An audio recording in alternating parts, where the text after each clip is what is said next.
Thank you, Madam Chairwoman and members of the committee. It is my honor again to present. I do understand that since I provided my slides, the panel has increased. And so there are some slides I'm going to skip through and try to summarize in the interest of time. So next slide. Mark, Ms. Johnson, could you mute, please? Yes, ma'am. Thank you. And I don't think I have control over the slides, so next slide, please. Yeah, just let me know. Just say move forward. Just say next page, and the host will forward your slides along. Okay, move forward, please.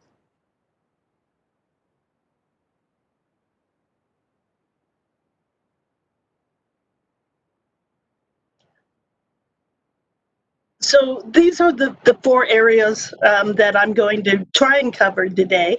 And so the next slide, please move forward. The population of individuals with IDD is certainly at risk of higher impact of COVID-19 than the typical population. And there's a variety of reasons why that is true.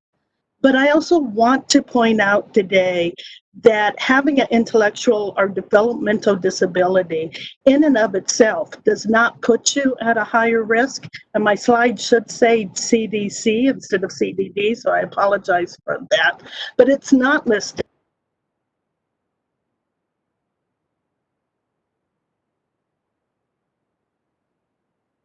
You have the diagnosis of either intellectual or developmentally disabled.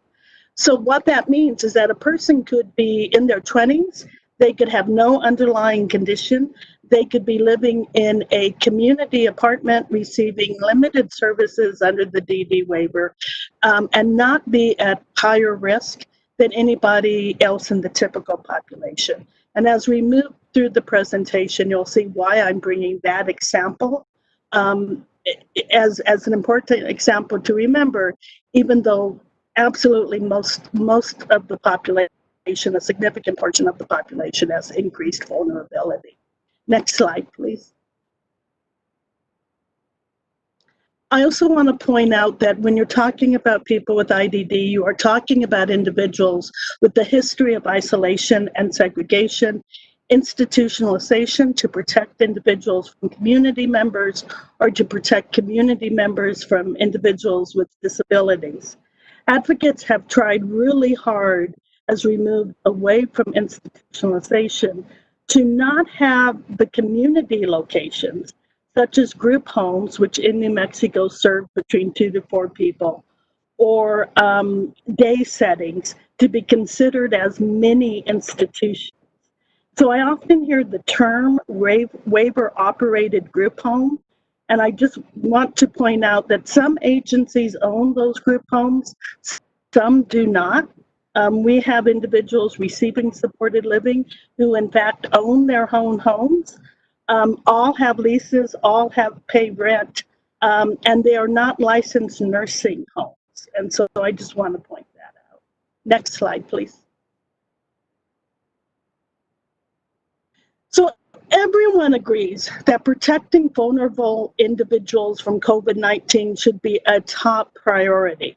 But as weeks have become months, there also needs to be other considerations in terms of long-term impact when people do not have access to, say, physical therapy care, or they do not, or their mental health is being threatened because of isolation and perhaps not being able to visit families, that type of thing. So there's a balancing act. Sometimes what has happened in this, one of the challenges of this current situation is that agencies, advocates, family members sometimes end up in conflict with one another. And that's not because there are any bad players. That is because there is different perspectives. And it is a difficult time to be a service provider, a service recipient, or an advocate. Next slide, please. And then we're moving into medical issues. So then the next slide, please. There's a lot of good news. I will not spend a lot of time on it except to say that every day I am grateful to be a New Mexican and for the team, the governor, the secretaries, the DDS leadership. Next slide, please.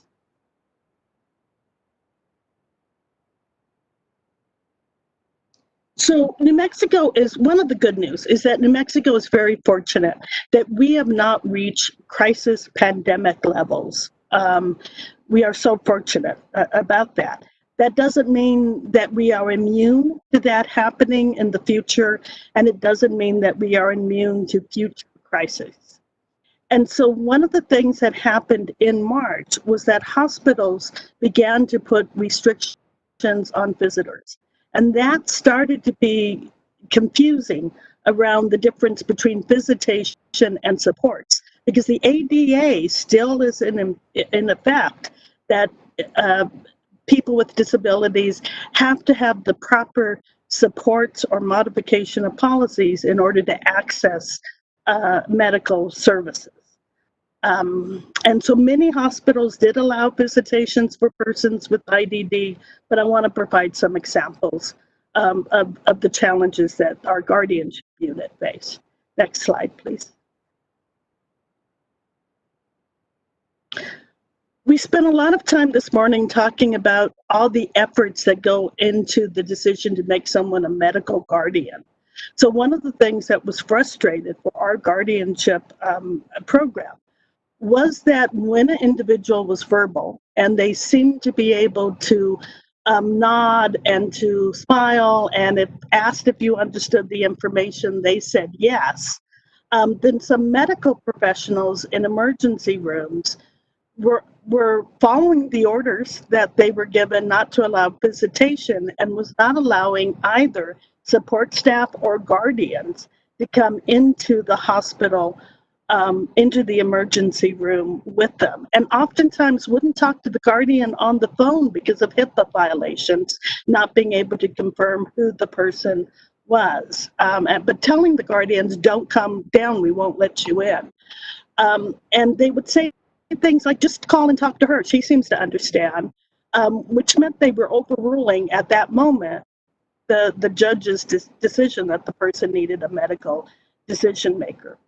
We also had parents whose adult children are waiting for services called the ARC with little or no support about how they were supposed to advocate to be able to provide the supports that were needed for their adult child to access medical decision making.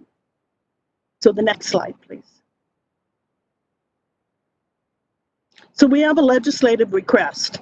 We believe that there needs to be a bill to require access to bedside support for persons with IDD, that a family member or caregiver should be allowed bedside access for all patients who, and then we list the circumstances under which those would need to be allowed. In lieu of this, and why we were waiting, we did create a medical advocacy guideline that you also have as a handout for parents, specifically to begin to think through how to advocate for their adult child. But it would be so much better just to have clear language in statute. Next slide, please. So now moving on to some guardianship family issues related to visitations and restrictions of personal liberties. Next slide, please. And actually, I think I'm going to go ahead and skip this and go to the next slide.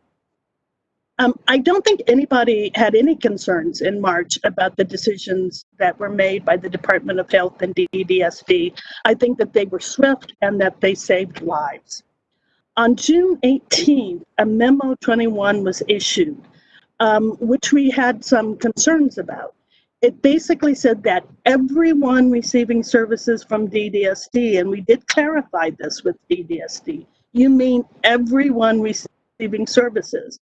And was told that yes, it was everyone receiving services. We're not allowed to leave their home, even for essential functions, and we're not allowed to have visitors into their homes. So remember back to the individual who's in his 20s, living in a community apartment, but receiving some services through DDSD, and is healthy and has no increased vulnerability and is living alone, that person would be impacted by this order. Next slide, please. So the ARC New Mexico took the position that to make blanket restrictions on all persons receiving services based on a single demographic, regardless of the person's medical conditions or their service category, was discrimination. And we believe that we as advocates need to take a breath when we think about how quickly that happened from March to June, and happening in a state like New Mexico, where we don't have institutions and where we have such great leadership. That gives you a pause to really think through how much further we have to go. As Alice Lou McCoy said this morning, this is the last civil liberties, civil rights movement for a population that desperately needs it. Next slide, please. The truth is that most of the people living in their own community apartments or with their family members didn't know about this order or ignored the order. And so it really impacted more individuals living in group homes. And we started to hear about suicide attempts, people eloping, showing up at mental health facilities because they felt like they needed to be admitted, severe weight loss, severe weight gain, bed sores, bed bugs. And the overwhelming thing we kept hearing was that people felt like they were being punished. They didn't understand why their parents were mad at them. Next slide, please. So changes were made. That order was lifted beginning August 1st. So we're talking about March to August, but beginning August 1st, provider agencies, nurses were allowed to resume face-to-face visits. Therapies were allowed to go into the homes. Family members and guardians were allowed to visit outside the homes. And beginning in September this month, in-home visitation exceptions can be made if for perhaps medical reasons the person is not able to be outside to be visited. Next slide, please. And there was immediate response, in positive responses for family members and for individuals. People were noticing things like that a person's had an arm injury that had gone unnoticed. Another parent reporting that her daughter was beginning to eat again after losing a lot of weight, that she had taken a shower for the first time in weeks. But there are still challenges and struggles, such as one agency setting guidelines on visitations that would not allow a working parent from 9 to 5, Monday through Friday, to see the child. And there's just struggles with people. Not everyone wants to go into a home. And you know, some staff are hesitant because the risks also impact them, of course. Next slide, please. And none of those visitations allow guardians to go in to monitor people. And so we've had situations where you have one staff say one thing, another staff say another thing. I was sent a photo from someone who we are not a guardian for, about mold growing in a bathroom at an alarming rate that an OT had snapped a picture of. We're not allowed to go in and really do the type of monitoring that we would like to do. Agency supervisors are not going in. DDSD is not going in. DHI is not able to go in and investigate. And all of those are for good reasons. But we have concerns that when a red flag issue is made, we need to be able to go in, and currently the exception process does not include monitoring, although we are getting some rumors that that's about to be revised. We have concerns that we're going to get to the end of this, and people will have experienced situations that will have lifelong impact. Next slide, please. So now moving on to services under the DD waiver, and I'm actually going to go through this much more quick than I intended to. But next slide, please. So these days, internet access should be a utility. Beginning July 1st, all group homes were required to allow internet access. There are still challenges with that, though. The fact is that not all staff are computer literate. And then there's a cost to that. And then when you think about the fact that you may have 3 people on their tablets simultaneously needing assistance, and you have limited staff who are trying to maybe fix dinner or take care of other, the list of things that a direct support staff have to do is extremely long. This does create a burden, and so it's so critical, but it's a challenge. Next slide, please. Standalone day programs, standalone employment programs, and some therapy services are closing. They have had an economic impact. Some are letting their leases go for their buildings because it may be a while before we go back to congregate day services, if we ever do. And many are laying off multiple staff. So even those programs that are surviving are really struggling during this time. Next slide, please. So virtual services is it right now for all of us, right? We're all accessing school, work, leisure activities virtually. That's our norm. That's how we're doing our legislative committees. But this has not been the case with individuals with IDD. So imagine being so isolated and yet not being able to access virtually your community. Remote adult hab services can be billed effective September 1st this month. But here is the problem with this, is that you can't bill residential and adult hab at the same time. So if the person is at their home and needing some support to get on a device, and the adult hab program is providing virtual service, you have a conflict over which agency is going to get paid. And that's just a challenge. And then there's little or no true community integrated activities in a time when it's so available. Next month, I am taking a continuing education class from the University of Boston. There's so much out there now that people could be accessing, and that's just not happening. Next slide, please. But one of the primary concerns we have is about direct care staff vacancy and pay. You may remember that in 2019, there was a rate study. And then in 2020, there was an allocation made to allow rates to change with the renewal of the DD waiver in order to increase staff salaries. And the idea was that they would increase to $15 an hour, which would be $3 over the $12 minimum wage that we will eventually get to, in order to recruit and retain appropriate personnel.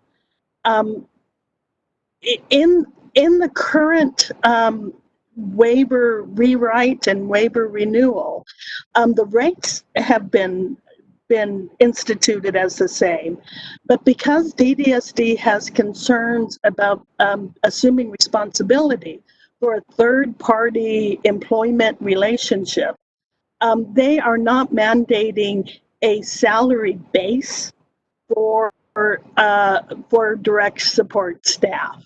And we think that, no, I know individuals who have worked in COVID positive homes. These are the heroes that we need to be honoring. They are taking increased risk during a more difficult time.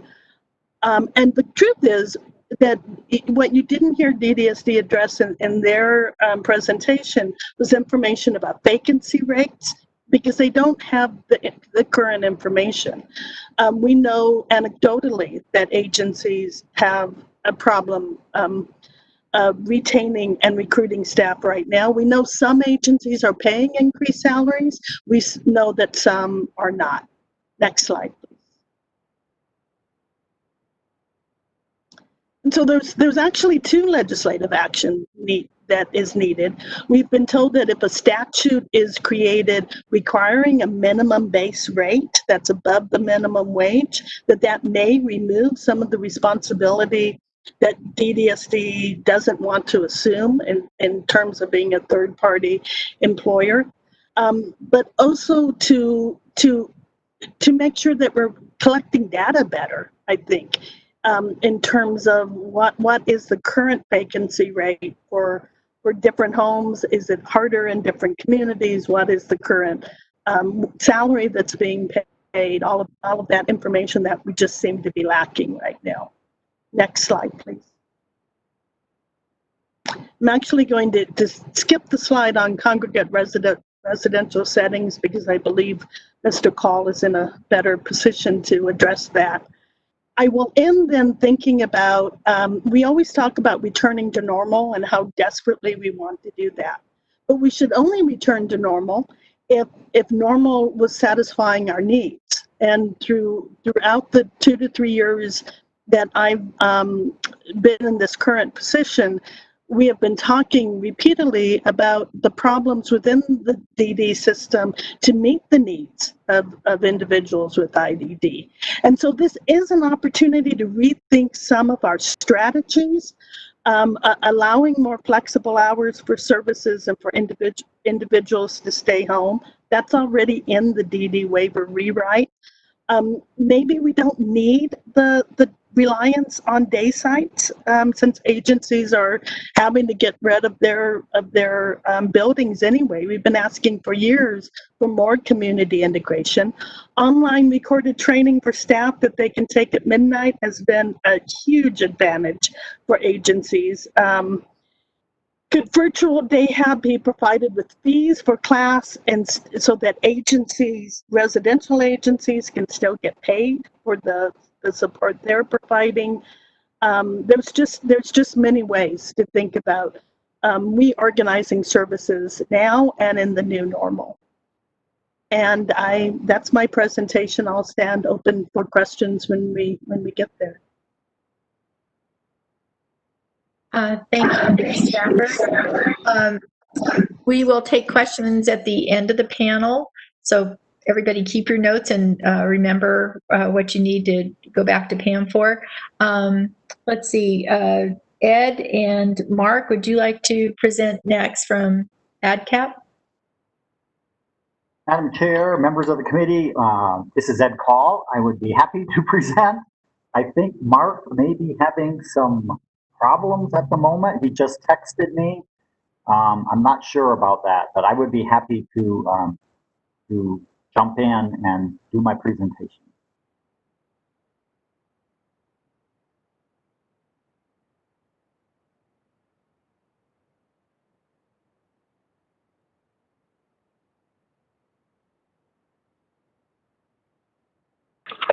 Please go ahead, Ed.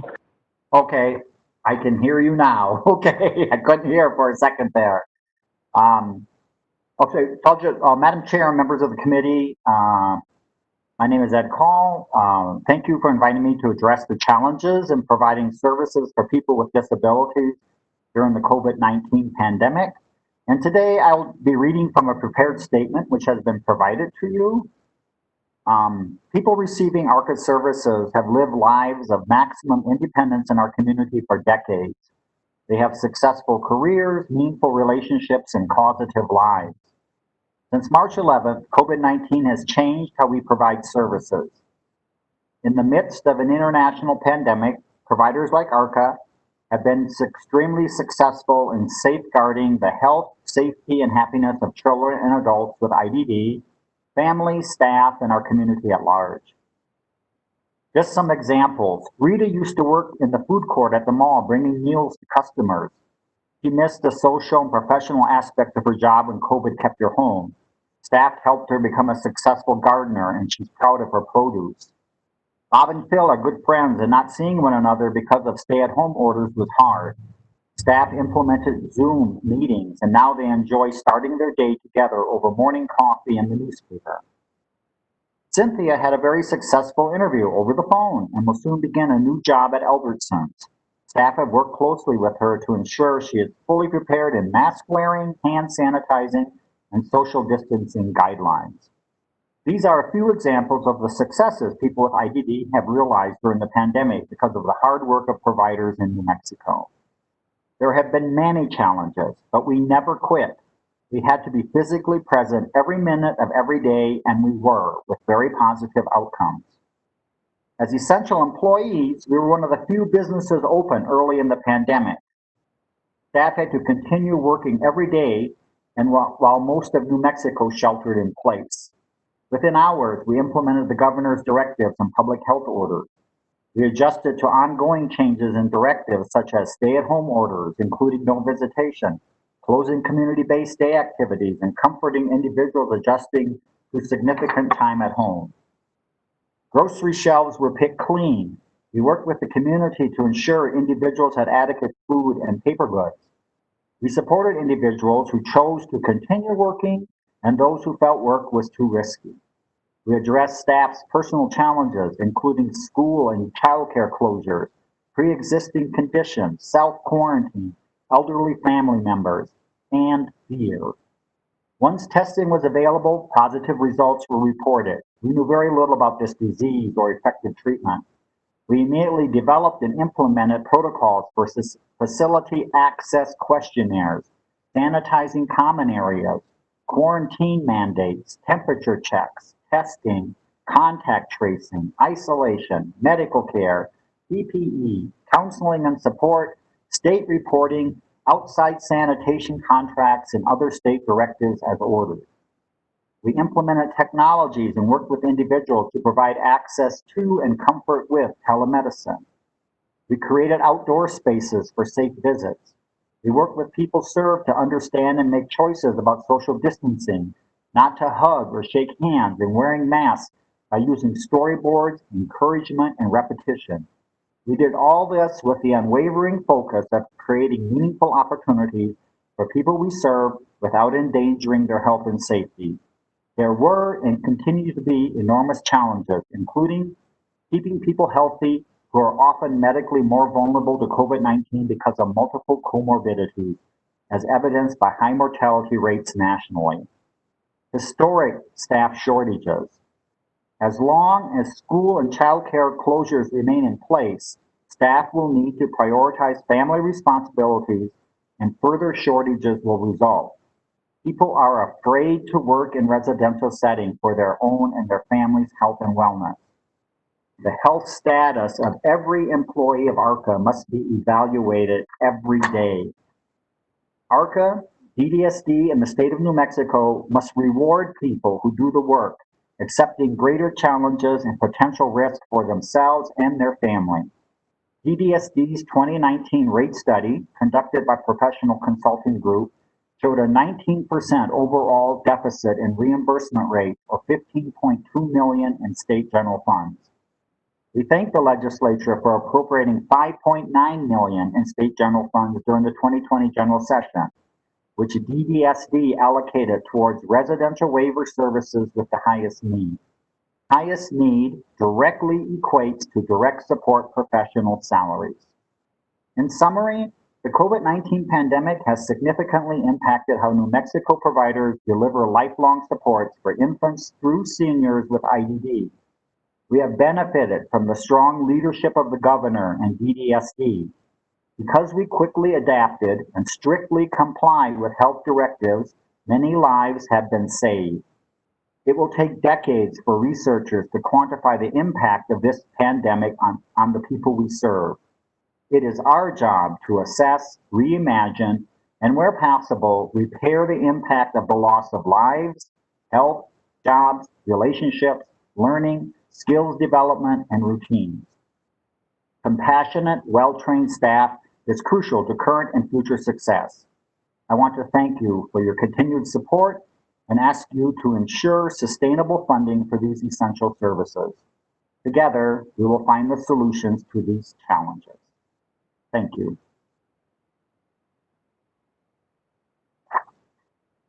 Thank you, Ed. Has Mark been able to make it on? Mark Johnson? Madam Chair, I'm on, but I'm having trouble getting onto the camera. Okay. Do you want to go ahead and just speak to the group? Sure, absolutely. Thank you, Madam Chair. Sure. And will you tell us the acronym ADCAP, which you... Certainly. Well, good afternoon, everybody. Madam Chair, members of the subcommittee, my name is Mark Johnson, and I'm representing the Association of Developmental Disability Community Providers, commonly known as ADCAP. First of all, thank you for the opportunity to share with you some of the challenges the provider community has experienced during this pandemic time. I'd also like to acknowledge you and thank this committee for all the support you have historically provided and for championing the disability community. ADCAP is a community-based advocacy and service delivery system serving children and adults with developmental and intellectual delays throughout the state of New Mexico. I think it is important for all of us to remember, even though we all have different perspectives and experiences related to our system of care, our universal focus should understand that we are all on the same team and we must work together.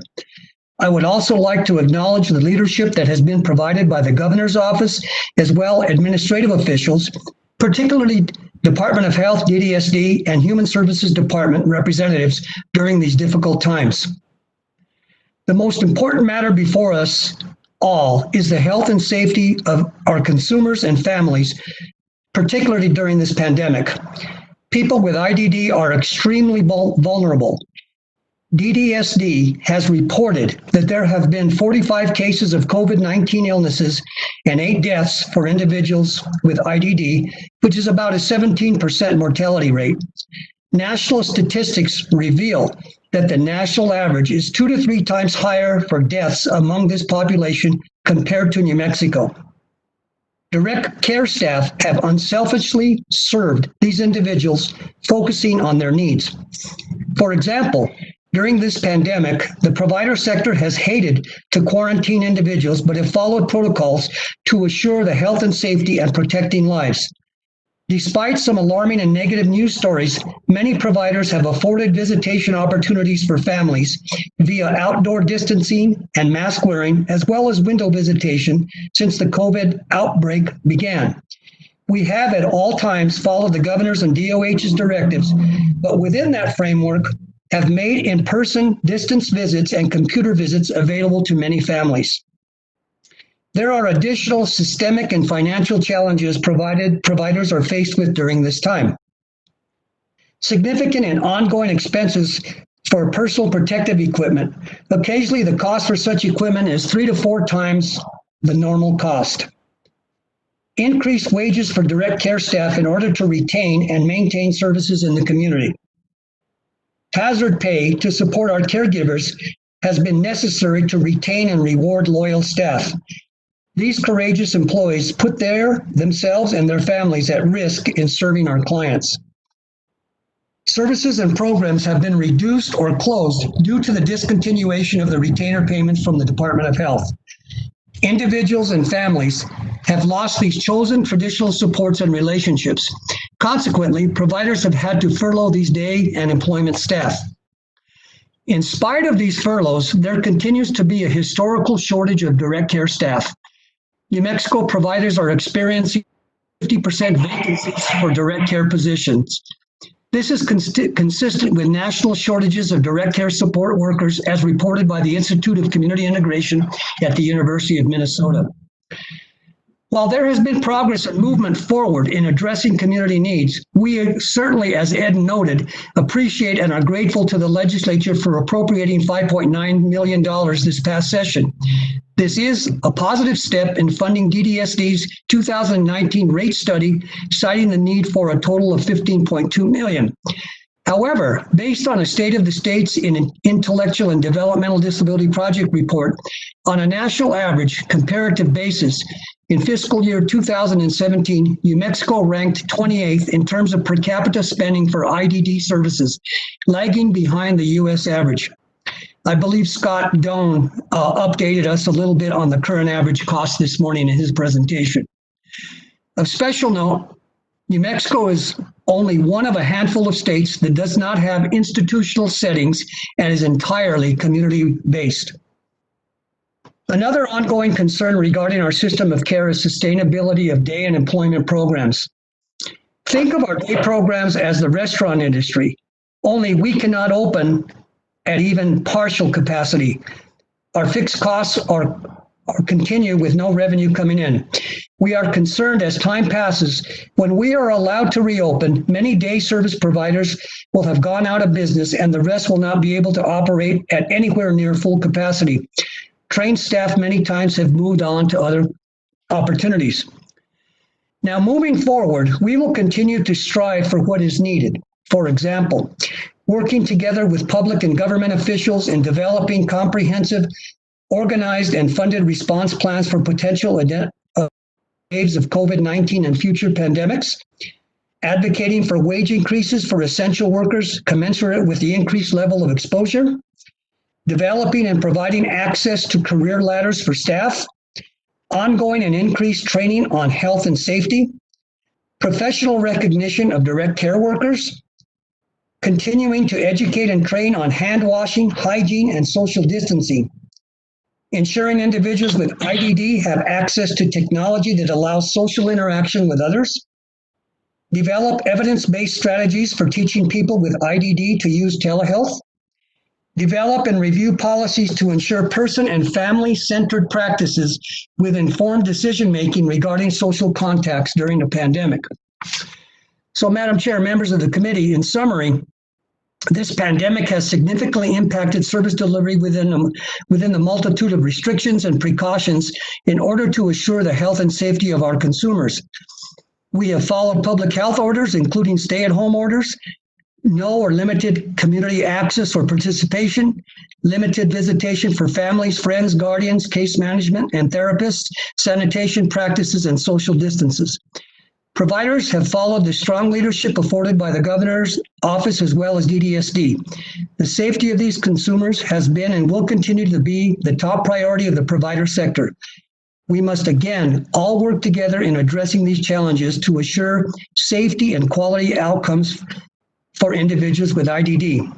And finally, Madam Chair and members of the committee, before I conclude, I'd like to say, based on what I heard this morning, partly by Alice Liu, in terms of task forces and potential memorials, legislative memorials, I'd like to extend our ADCAP's interest in participating in any task force that might be identified. We'd be delighted to participate and collaborate together in this effort. Members of the committee, thank you so much for your time, and we certainly appreciate the opportunity. Thank you, Mr. Johnson. And last of the panel, let's have Jim Jackson with the Public Policy Associate. He's a Public Policy Associate with the Disability Rights New Mexico. Thank you, Madam Chair. Nice to see you again. Thank you, Dave. My name is Jim Jackson. I retired a few years ago as the CEO of Disability Rights New Mexico. I do serve as the chair of our Disability Coalition, but I'm presenting today, as you've noted, on behalf of Disability Rights New Mexico. I have provided a handout to the committee, so you don't need to take notes, and I'm not going to bring it up on my screen. You can refer to it later if you would prefer. And I also will try to move through this quickly, since I know we're already a little bit behind schedule. But before I jump into my presentation, let me just note a word of thanks. Pam referred in her presentation to the change of policy at the at the DDSD on August 1st that had to do with visitation and so on. And I also want to thank Representative Matthews and you, Madam Chair, and Representative Thompson. I know you were all involved in communicating some of these concerns to the governor, and I'm sure that that helped in getting her attention to this. So I want to thank you for those efforts. So let me begin by just a reminder. I know all of you on the committee understand this, but I just want to reinforce first the notion that disability issues, which is the subject of this Disability Concerns Committee, are not limited to issues related to people with developmental disabilities. There are a broad range of people with disabilities that include physical disabilities, cognitive and behavioral issues, which do include people with DD, but also folks with autism, brain injury, mental illness, and so on, people with sensory disabilities like being deaf or blind and so on. And there's a broad range in New Mexico of publicly funded services that help this broad population. So in addition to developmental disability services and special ed, which is what you're going to hear about in a minute when we're done, there are a number of other publicly funded programs. Again, many of you are familiar with some of these. There's the community benefit under Medicaid. There are vocational rehabilitation services through DBR and the Commission for the Blind, behavioral health services, and we have several smaller agencies like the Governor's Commission on Disability, the Commission on Deaf and Hard of Hearing, and so on. I want to, in my presentation, I'm going to quickly highlight just a couple of these because they are, I think, representative of some of the challenges in providing services, particularly during this pandemic time. So let me start with community benefit in Medicaid. This is a set of home and community-based services that's available to anyone who's on Medicaid and who meets what's called the nursing facility level of care. That means they would qualify to go into a nursing home, but these are people who want to receive home and community-based services rather than institutional care. So the population that's affected by this program are typically frail elders and people with disabilities. And the good news about our current program is that you don't have to be in a waiver slot. Some of you know, back in the old days, the COLTS program and the Disabled and Elderly Waiver Program goes back a ways. There were only a limited number of slots where people could get this kind of service. And the good news about our current program under Medicaid is that if you meet that level of care and you're in Medicaid, you can access those services without having to be in a waiver slot.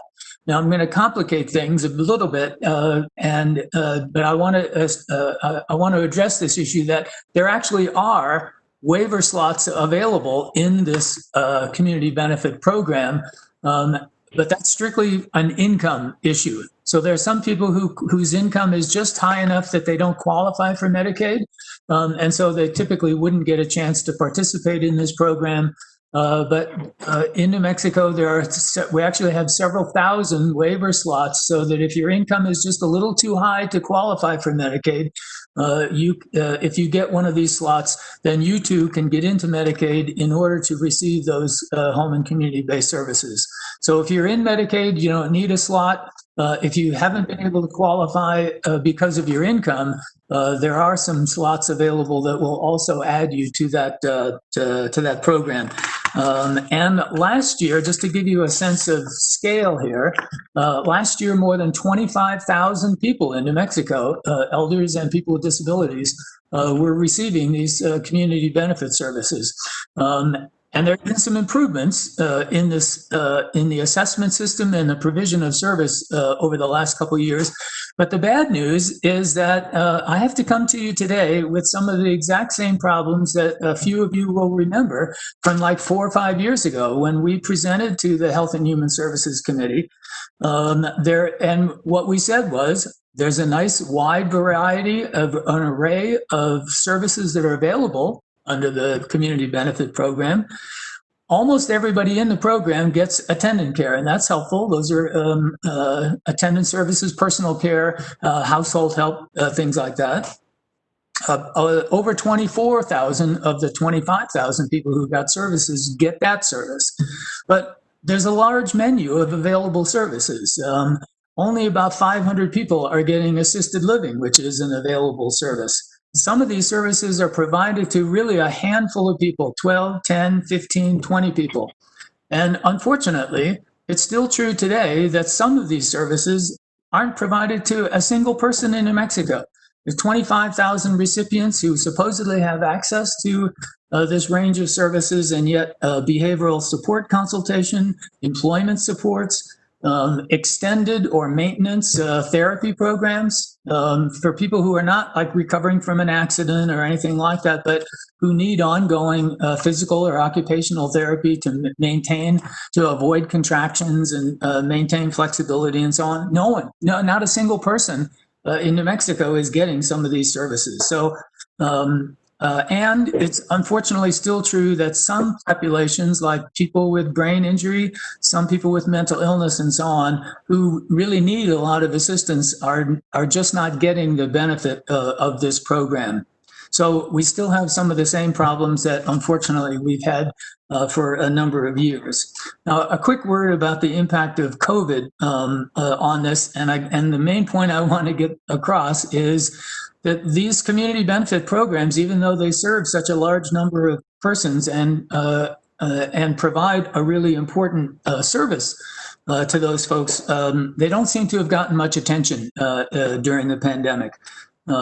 As you've heard from other previous providers' testimony through the Health and Human Services Committee, some temporary rate increases have been approved for a lot of Medicaid providers, and as you've heard today, provided for DD waiver providers, recognizing that there's increased risk for these workers.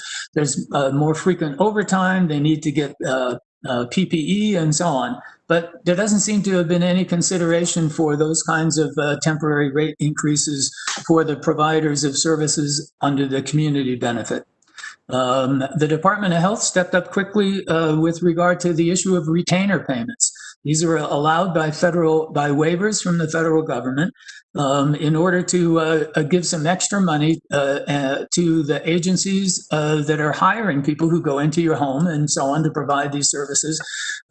We've seen that on the DD side, the HSD seemed to be much slower in responding to it and a much more limited kind of a benefit package. The sense that we get from HSD is that there really just hasn't been much of an impact. COVID has not had much of an impact in service delivery.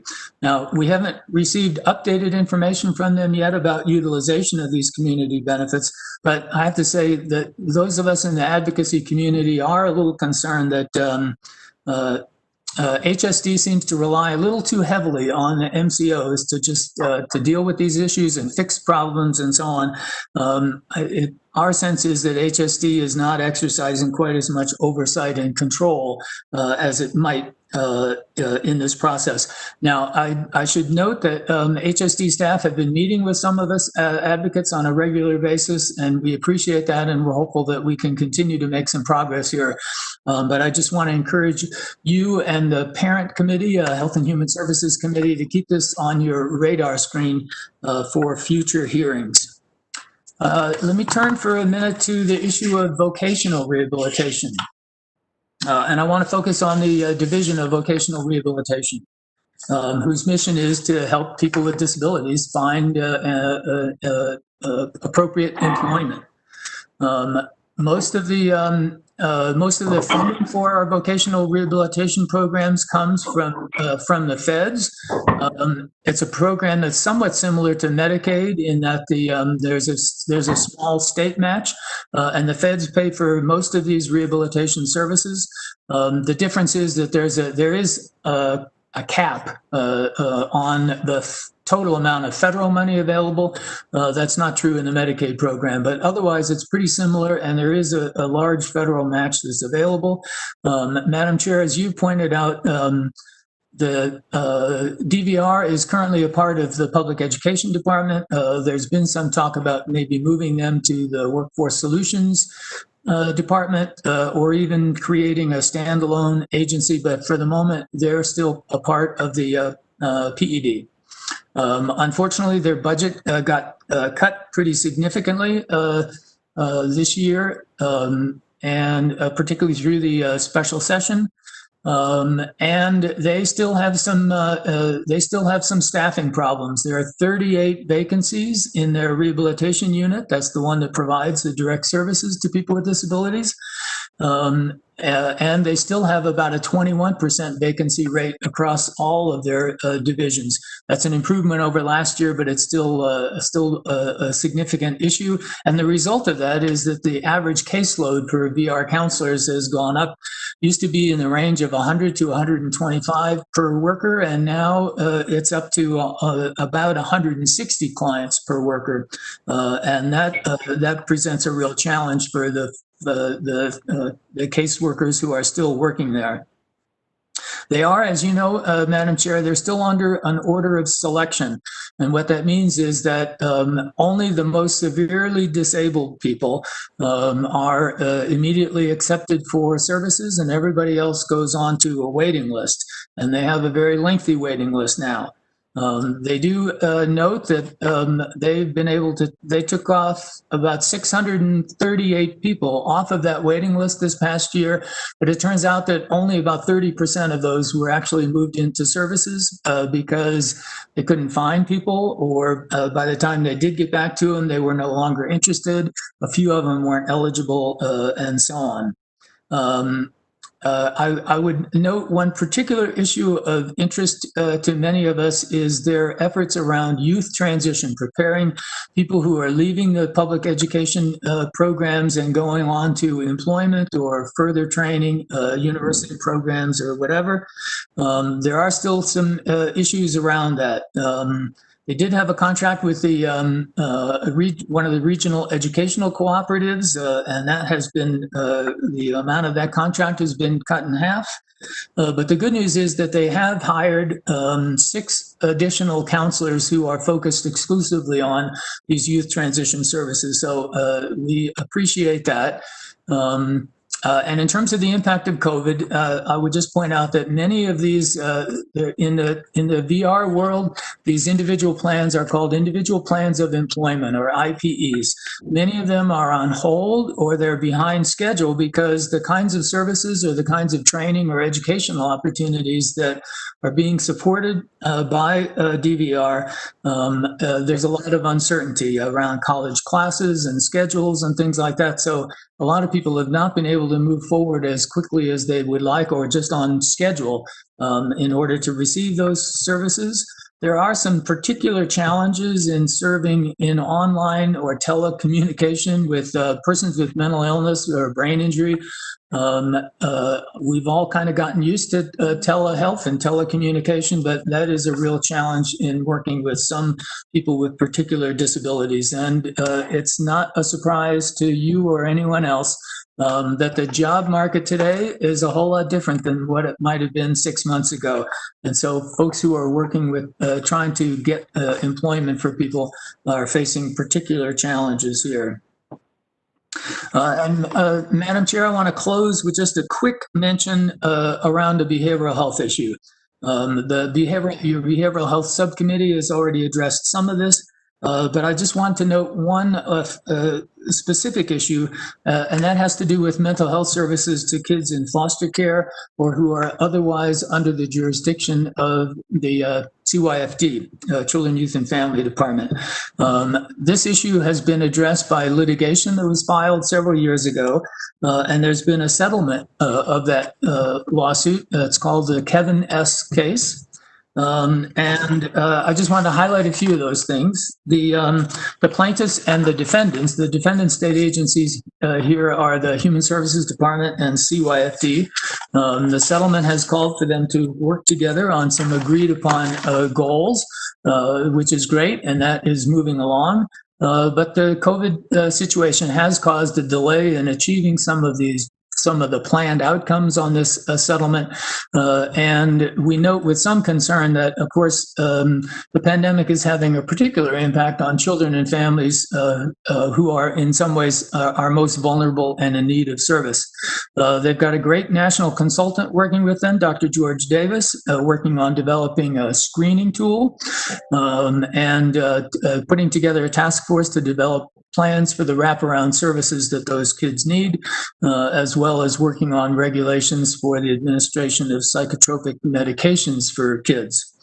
And I know DRNM in particular is especially interested in trying to get some kids are in out-of-state facilities because we haven't had the services available here in New Mexico to provide for their needs, and we are trying to implement, CYFD and so on, trying to implement a program to get some of those kids back into New Mexico and still receive the kind of wraparound services that they need.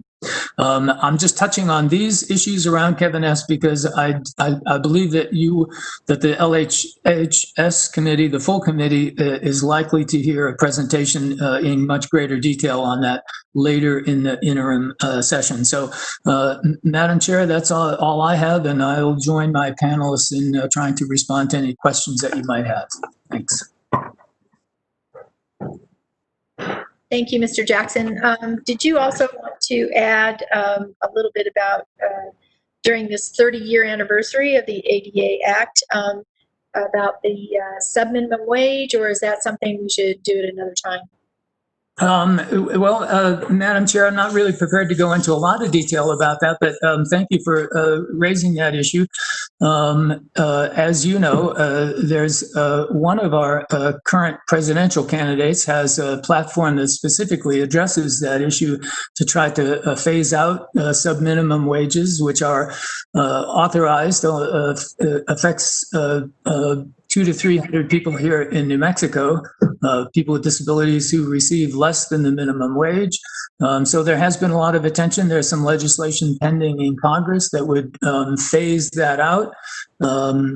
It, of course, continues to be a somewhat controversial issue, but most of us in the advocacy community are very supportive of looking at ways of assuring that people have equal opportunity to earn the same minimum wage that anyone else does in the community. And I'm hopeful that we will see some progress on that at the federal level. And it's certainly an issue that you all at the state legislative level may want to follow up. Thank you. I appreciate that. Our first questions are from Senator Lopez.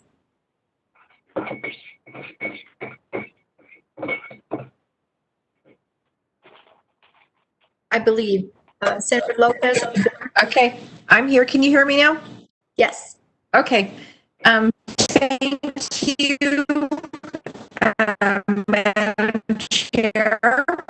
And it's been a wonderful day of I think, good, solid information that we need with regards to our community members who have a disability. I just have a question to ask, and this is in reference to mainly here in Bernalillo County. But as you know, the Bernalillo County has put forward this behavioral health initiative, and funded, of course, with taxpayer dollars, et cetera, et cetera. But I recently helped a family whose son has a disability. I think 2 or 3 levels of issues that are ongoing within himself. The police had to be called, and the officers came to the home, but they said they couldn't do anything at that point in time with the young man. So I was able to make contact with Bernalillo County here in the initiative, and the young man was removed the next day, but I guess he was taken to UNMH hospital and received medication, et cetera, what he needed to have for regulation. A question I have, Madam Chair, with Bernalillo County for what they're doing, and with the crisis intervention teams that we have here in this area, has there been any outreach to those who are providing services so that there's some communication to work with? And the reason why I ask this is because as I've talked to others within the community, many of our families don't know where to go or how to access services, especially when you talk about the mental health crisis teams who help. I think in many instances, when you talk about police interaction or where the police are called 911 because there may be an incident or a potential incident that may happen. And many a times these persons have a mental health crisis and or have another disability entrenched someplace in there. So my question, Madam Chair, is to the service providers. Have you been, has an inquiry been made to see how everybody's working together or what the interaction is? Has there been any, especially from Bernalillo County, on that venue?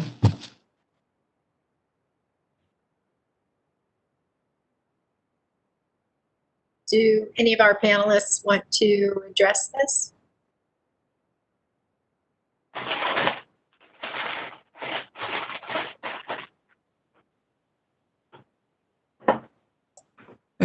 Ed, you're muted, Ed. Here we go. Alrighty, Madam Chair and Senator Lopez, over the last 18 months, ARC has been starting to have contact with the collaborative here in Bernalillo County, and we've been working on some specific issues with them in relationship to services for people with brain injury, which we have started some residential services for, and we've been collaborating with them on that. Certainly the whole issue of, educating and working with our police, who really are unfortunately called into some very, very difficult situations because that's what's needed at that moment in time. But that's an ongoing effort that really needs to take place.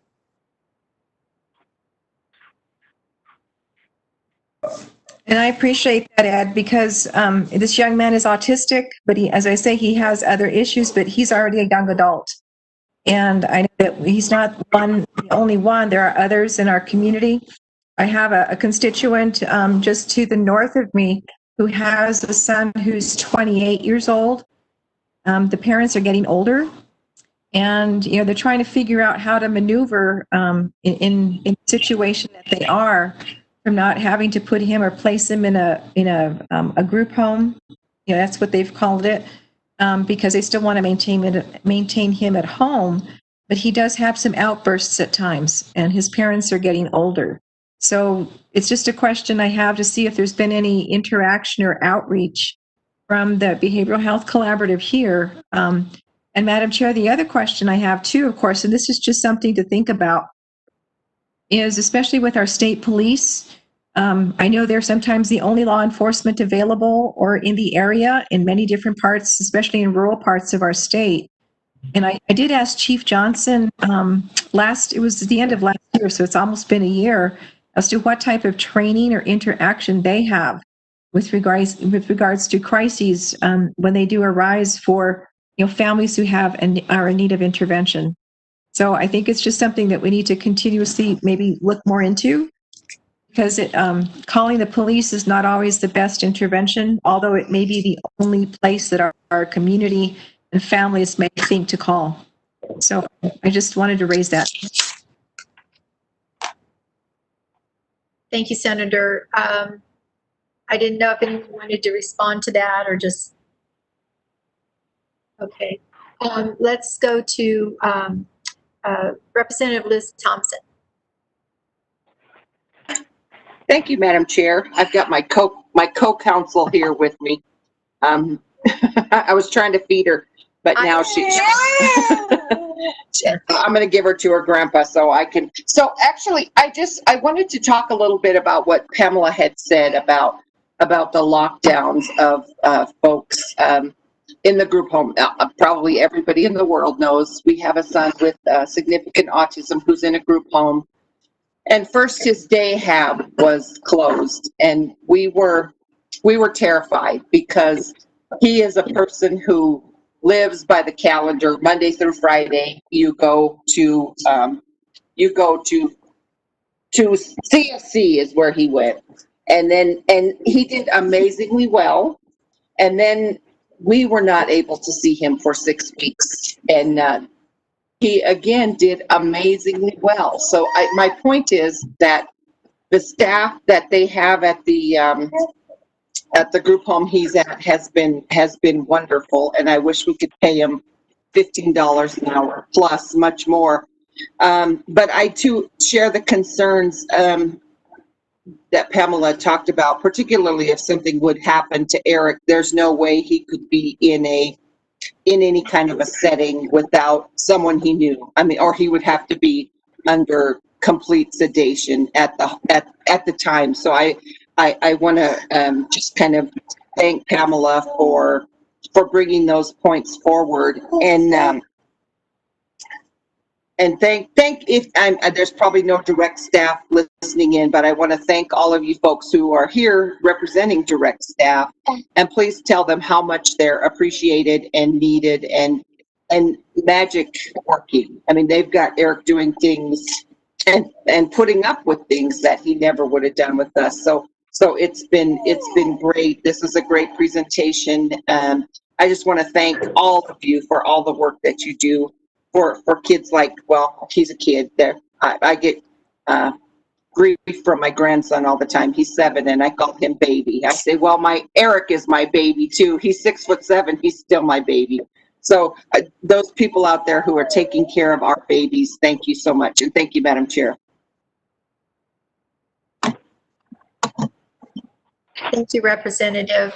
And did you want to say something, Pam? No, I would like to take the opportunity to echo what Jem said in terms of thinking. I think we were calling them the Democratic Women of the Legislative Health and Human Services Committee for writing the letter that helped with the lifting some of the visitations. Thank you. It was our pleasure, and thank you for bringing it to our attention and letting us help with that. Let's see. I think that's all for the questions. I'd just like to say that Representative Dow is back with us, and also Representative Roy Boy Caballero. And so let's go to our next panel, and thank you all so much. Oh, I did have one question.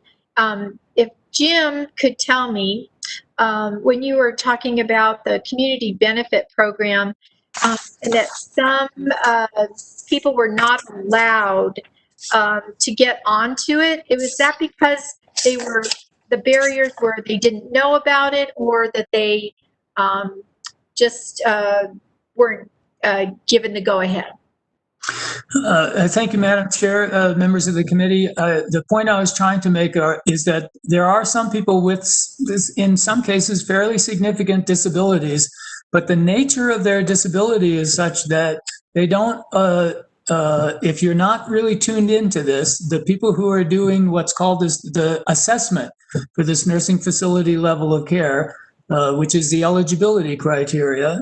If you're a person with a brain injury or a person with mental illness, you may come across as if you don't really have that much of a disability. And you can do some things but you on your own, but you also may often need assistance and cueing and prompting and other kinds of assistance. And so a lot of these people with disabilities, like a brain injury, for instance, are often have difficulties getting through that initial eligibility hurdle.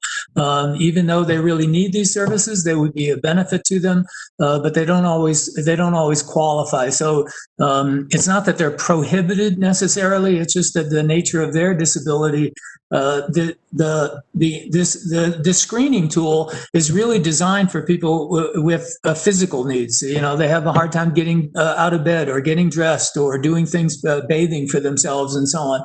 But there's a lot of other people with disabilities who need access to some of the services that are available, like employment supports is an easy one, which would be really helpful for them. But they're not. A lot of those folks are not able to get through sort of the front door or through this initial eligibility screen.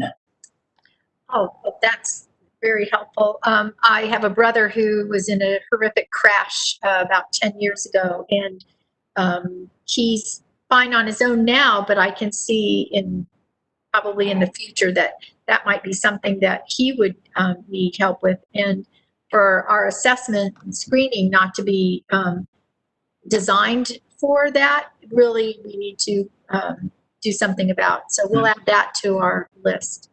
So thank you. Madam Chair. Thank you.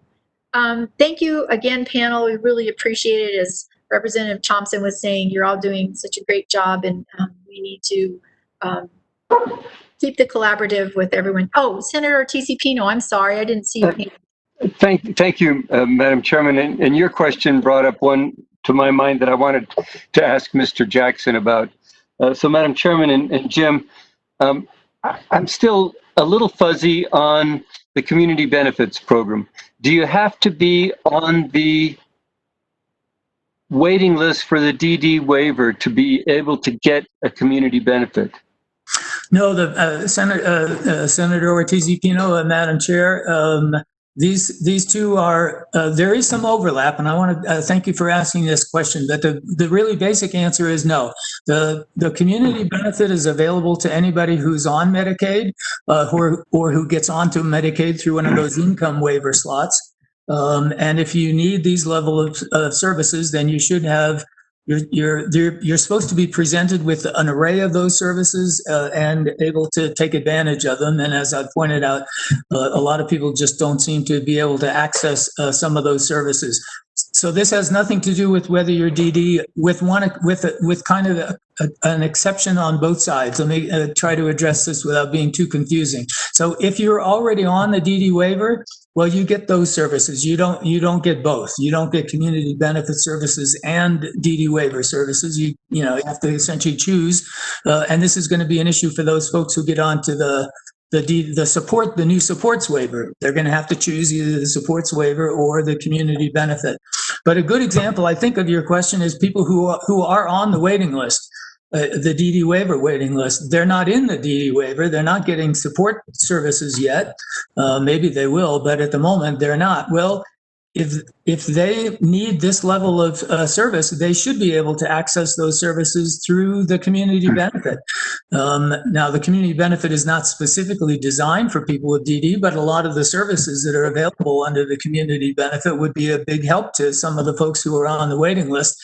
And the unfortunate truth is that only a small percentage of those people have been able to access the community benefit. And this is one of the issues that we've been bringing to the attention of the Human Services Department to try to address, so that more of those folks who are on the waiting list can get onto this service. Because frankly, if they get most of the services that they need through the regular Medicaid program and the community benefit, well, they don't have to get on the waiver. And so if we could do a better job of getting those people with developmental disabilities onto a community benefit program, it would take a lot of the pressure off of the DD waiver program. Our waiting list would go down and so on. So the two programs are kind of related, but you don't have to be on the waiting list to get onto these services.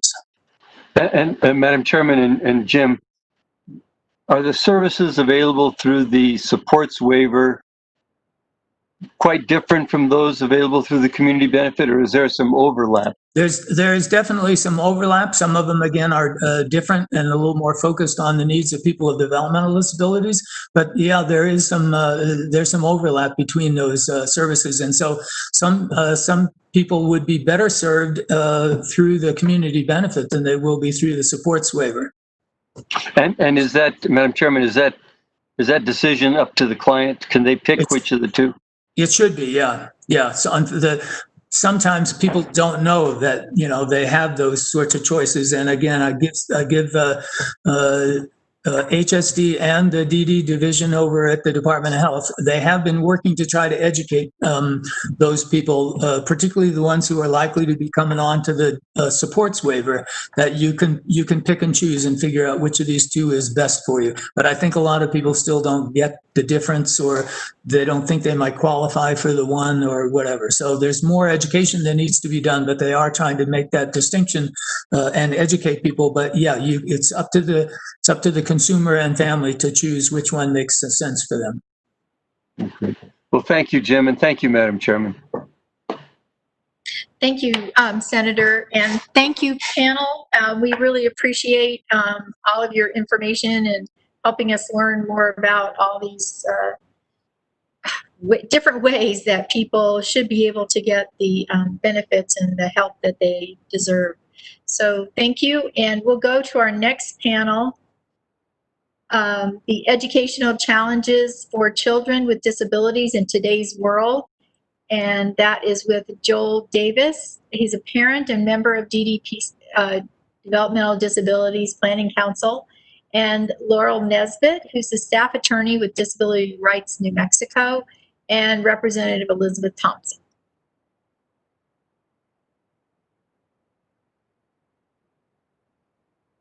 Do we have our... Madam Chair. Can you all hear me okay? We can hear you and we can see you. Thank you. Good. Hi, Mr. Davis. Hello, Madam Chair. Thank you for having us. I think these issues that you heard our presentation a couple weeks ago in LESD and a big concern for us. I'm going to do my best. I think, did you all have me first? Should we put you last? No, I'm just kidding. No. No, you're first on the list, and we are running kind of short of time, but please, you gave such a great presentation, as you said, to Education Study Committee. And I'm going to try to be brief. Our story is not one that's super brief, but I'll try to take 15 minutes if I can to tell our story. I am Joel Davis. I am the policy chair for Elevate the Spectrum, which is a 501c3 located in Rio Rancho, but we have members statewide, and we advocate for autism issues and developmental disability issues, and we are an all-volunteer board. I'm a member of the DDPC as a result of some of the advocacy we've done over the years. And from the DDPC side, our members are deeply concerned about the state of special ed in New Mexico. Many of us have been advocates for our children for many years, Madam Chair, and have firsthand experience navigating our state's fundamentally broken special education system. Now, in the midst of this pandemic, the fault lines are even more glaring, and more children are falling through the cracks.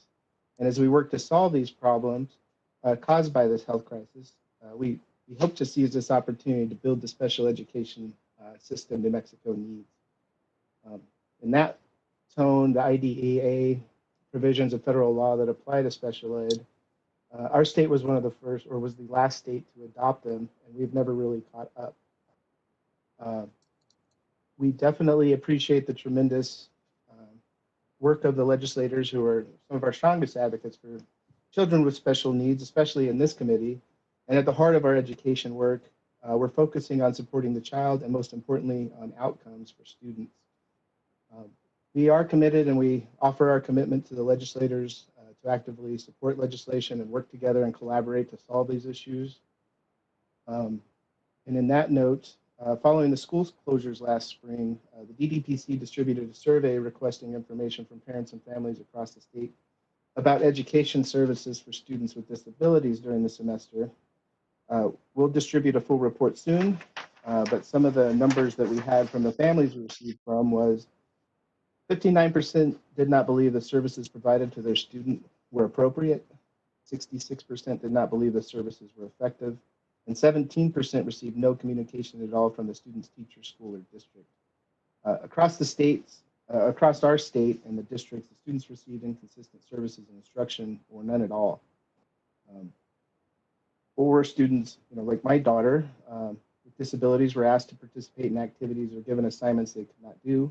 And the families were tremendously concerned that their students were rapidly losing academic progress without hands-on instruction. And those survey results made it abundantly clear that the educational services for students with disabilities are lacking. They were before, and they're definitely lacking during the pandemic. So we've come up with a plan through one of our board members, Valentina Naya, our board or our council secretary treasurer, to investigate some of these failures. We're going to track the experiences of 10 students and their families during the pandemic and report those experiences to PED. And that will help us to expose some of those pitfalls and families. Joel, I hate to interrupt, but can you speak more loudly so the ASL interpreter can hear you more clearly? I will do my best. Thank you. I think I have Thank you. my volume all the way up. Is that better? And we are working on a cross-agency effort to review and revise the state regulations that affect children and students living with disability. And on that note, I'm here to talk about our process, the process we've gone through with our daughter. And a lot of that is going to be prior to COVID. And then I'll talk, because we want to show you some of the pitfalls that there were already out there. And then I will talk about a little bit about how the process has changed. So my daughter is a sweet and funny 11-year-old on the autism spectrum. She has a dual diagnosis for intellectual disabilities. She's a tribal member enrolled in a federally recognized tribe and a fifth grader at Rio Rancho Elementary, or in the Rio Rancho school system. She has an IEP. She has a BIP to support her social behavioral issues and learning needs. But over the last 5 years or so, we have, as a family, have spent over hundreds of hours on the IEP process, the BIP process, studying the law and preparing for them in an attempt to ensure our daughter receives her free and appropriate public education in the least restrictive environment. From our family's experience, and we are both New Mexico licensed attorneys, the process is confusing, it's intimidating, and new parents in that system, to us, it was daunting and exhausting. If a parent does not become a special education law expert, their child simply does not achieve a free, appropriate public education in the least restrictive environment. The school staff and professionals do not suggest meaningful accommodations and services. Much from what we see is fear of retaliation. Our family had the benefit of having a diagnosis before our daughter entered kindergarten, and that helped us through the school process.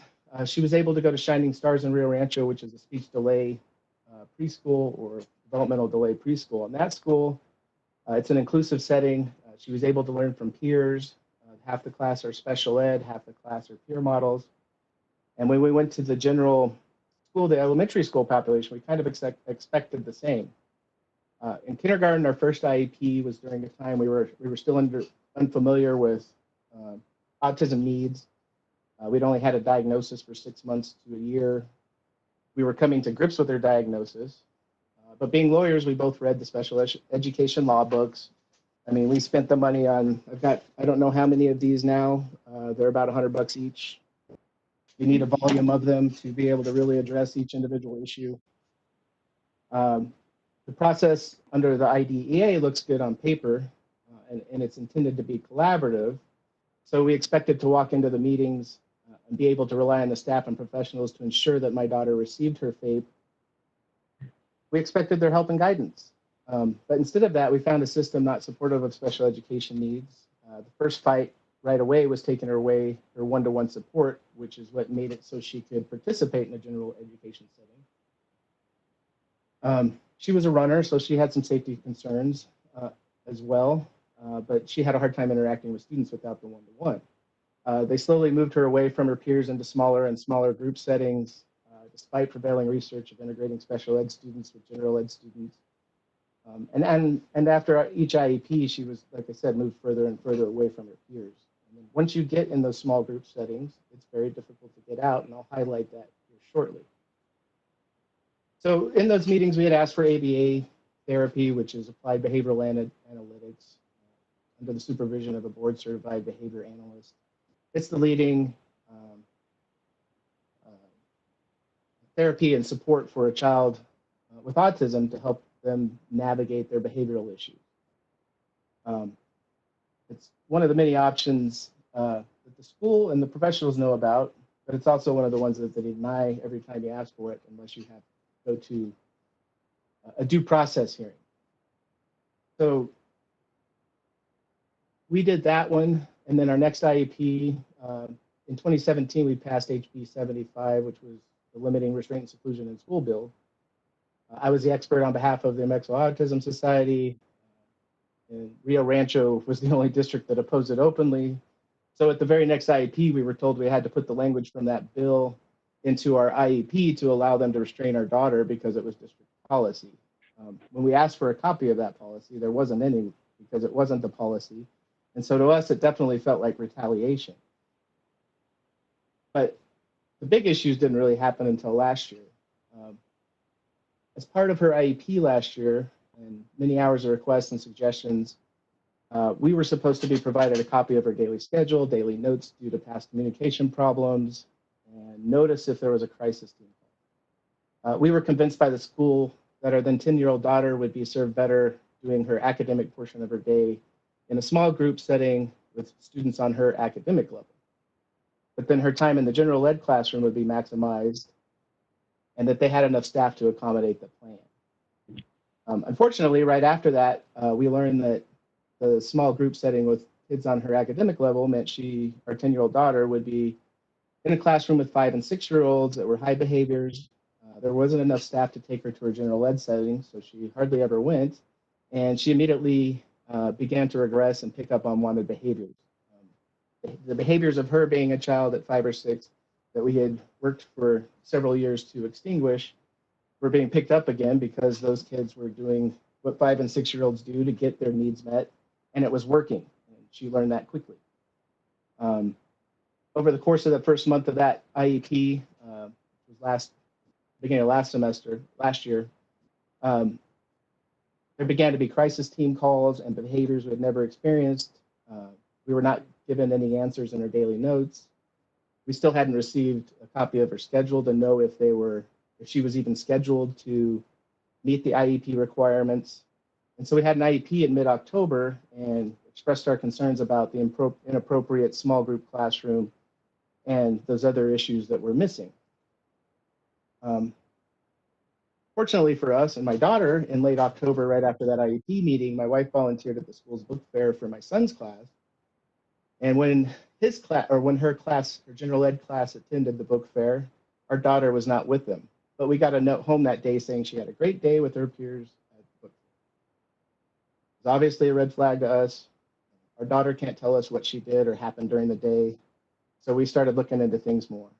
And it took several requests to receive a copy of their daughter's daily schedule. That gave us some answers. The schedule didn't come anywhere near meeting her IEP goals for math, ELA, or general ed peer time. The IEP is a legally binding contract, so that was a big red flag. And then when we got to observe the classroom, we learned firsthand how the new behaviors were learned. Our daughter was stuck in a corner with kinetic sand, which is something she's not really supposed to deal with because she becomes overwhelmed with the sensory input. She was doing that, and that was kind of her thing to do in the morning while the staff were managing the higher behavior 5 and 6-year-olds. It also meant they didn't have enough staff to take her to a general education class. It got to the point to where during that observation period, the staff were so overwhelmed, despite them saying we have enough, that they couldn't figure out how to go to the restroom and take a break together because the behaviors were so high. This is before the IEP. We ask if they have enough staff. They'll tell you no, but there's a whisper culture in these schools, especially in this special ed situation where you get a lot of things under your breath because the teachers or the staff are afraid to ask for things that your child needs because they cost money. Upon further investigation, we found no proof of her receiving any of her ELA or math or tier 3 reading intervention. She wasn't provided her computer training, which is very essential now that she needed because she can't interact with the computer.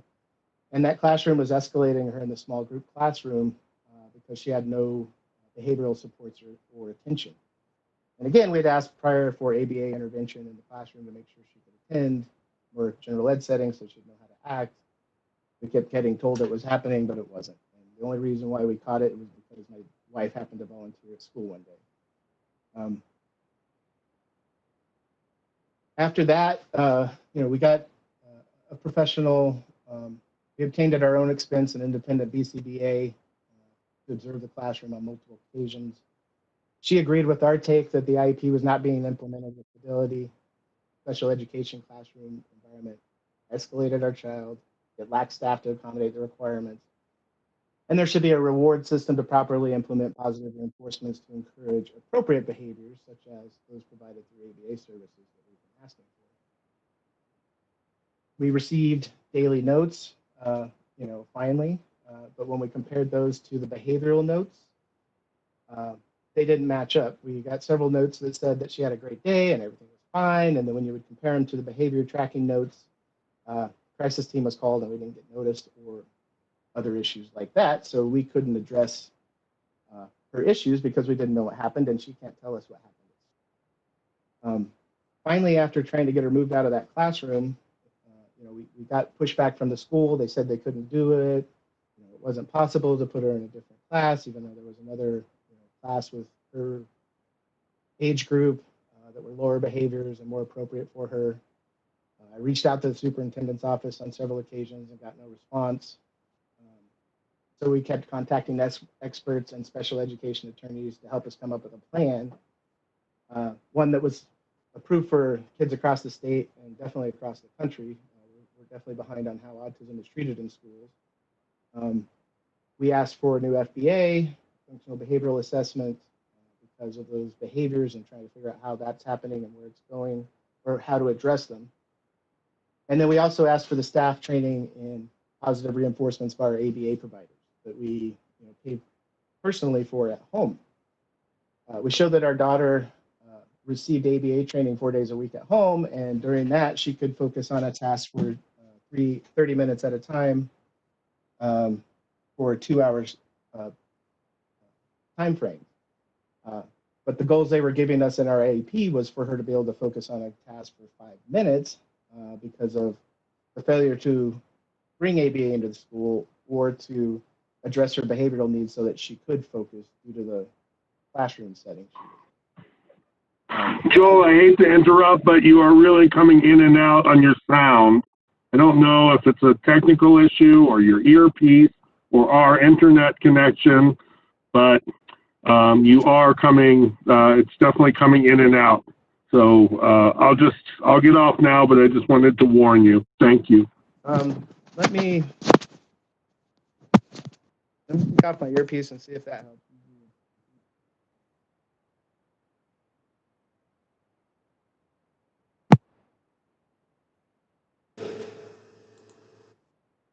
I think if you stay leaning forward, it might help too. Huh.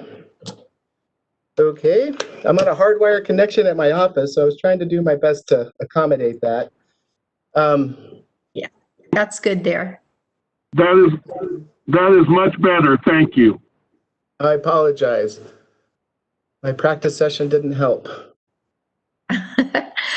Joel, we are going long on time. If you I'm getting can. close, Madam Chair. Okay, thank you. So, I mean, to make a long story short, the stuff we asked for was more than reasonable and generally accepted practices. Every step of the way, the school will try to tell you no, and generally it seems to be for a money issue. The staff are afraid to advocate for their kids because of fear of retaliation. And so that's kind of our basic point here. We did finally get the IEP where she's getting her general ed time. We got the IEP where she's getting the staff trained by the ABA professionals, Tier 3 reading intervention. We got 70 hours of compensatory time for math. The problem also is, though, we had that teacher for 2 years, so we essentially lost 2 years. It took us 6 months to get her out of that classroom that was causing such problems. And to us, that's a fundamental problem with the way the system is our kids need early intervention and early intervention to be successful. If it takes 6 months to get somebody out of a classroom that is obviously by any professional standards not appropriate for them, that's a big problem. And as my role at the Elevate the Spectrum and now at the DDPC, I hear stories from across the state now that can be heartbreaking. Children arrested in schools because the school doesn't follow the behavior improvement plan. Parents having to quit their jobs to be their EAs, particularly now. Most of our kids can't interact with a computer without professional supports, and most of us aren't trained special educators. So it makes it very difficult to achieve anything required under the IDEA which has not been waived by federal law and still applies. We've had kids suspended because it's easier than paying for ABA therapy. There's so many problems with the school districts across the state when it comes to this stuff. With what's going on now, we're receiving lots of reports of districts doing everything they can to avoid in-person special education, hanging their hat on the feasibility issue presented in PED's plan. Charter schools, because they don't have often a special education only classroom, are not providing in-person services because they don't have to if they don't have their specific special education classroom. Now, I can tell you now, our school district has been doing a great job on the hybrid model. We started 3 weeks ago being able to go in person. It was from 9 a.m. to 11:30 a.m. 4 days a week. And I can tell you, before we got that in person, my daughter wouldn't interact at all on the computer because she didn't know who she was dealing with. We moved schools after the issues. She didn't know who the folks she was dealing with were, and it made her feel like she's on the spot when that camera is staring at you and you can see your big face on the screen. We've had to make other accommodations for that. But now that she's been able to go in person, meet these people, and develop a relationship with them, the interaction is much better. And we're hearing that from across the state, that hybrid model is huge for special ed students. And I think it's ultimately necessary that become the norm across the state, where we're going to continue to have these kids fall behind and not get what they need. From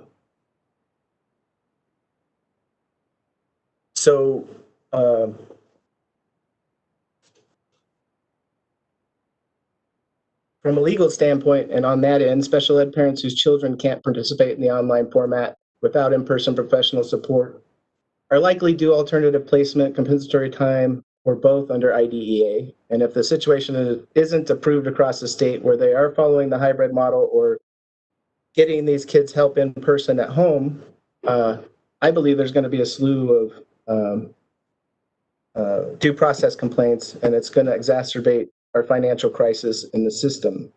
So I think what we need from legislators is to figure out how to get that to be the norm and make sure that our special ed students are getting what's required to them by the law and the Constitution. So with that, part of what that highlights is that the DDPC, we're going to ask the legislature to create a special education state ombudsman's office to support students and families as they navigate special education. One of the big things, we didn't know where to start when we went in, and most parents are like that. And I've got a family of 2 lawyers, and it's very cumbersome for us and very hard to understand, let alone for the average family or single parent out there who's trying to navigate special ed system, the job, and just trying to get by day to day.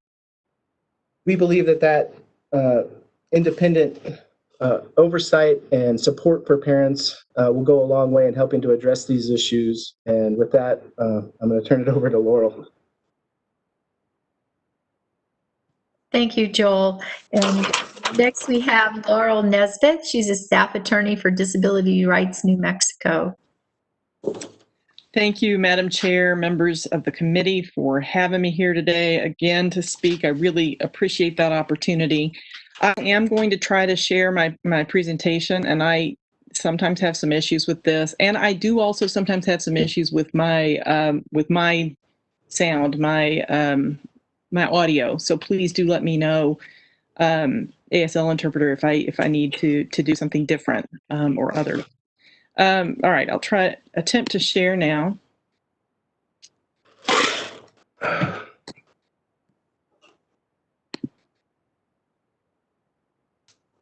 Okay, are we seeing the first slide then? If someone could let me know.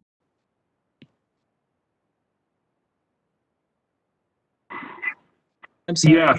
Yes. Okay. Thank you. Yes. Yes. Thank you very much. Thanks, Peter. All right. So I'm asked today to talk about educational challenges for children with disabilities in today's world, and with a focus on the pandemic, of course. And this is really what I want to focus on, along with what others have already said, Joel, and I also caught. Jim Jackson there at the end, addressing some of these points.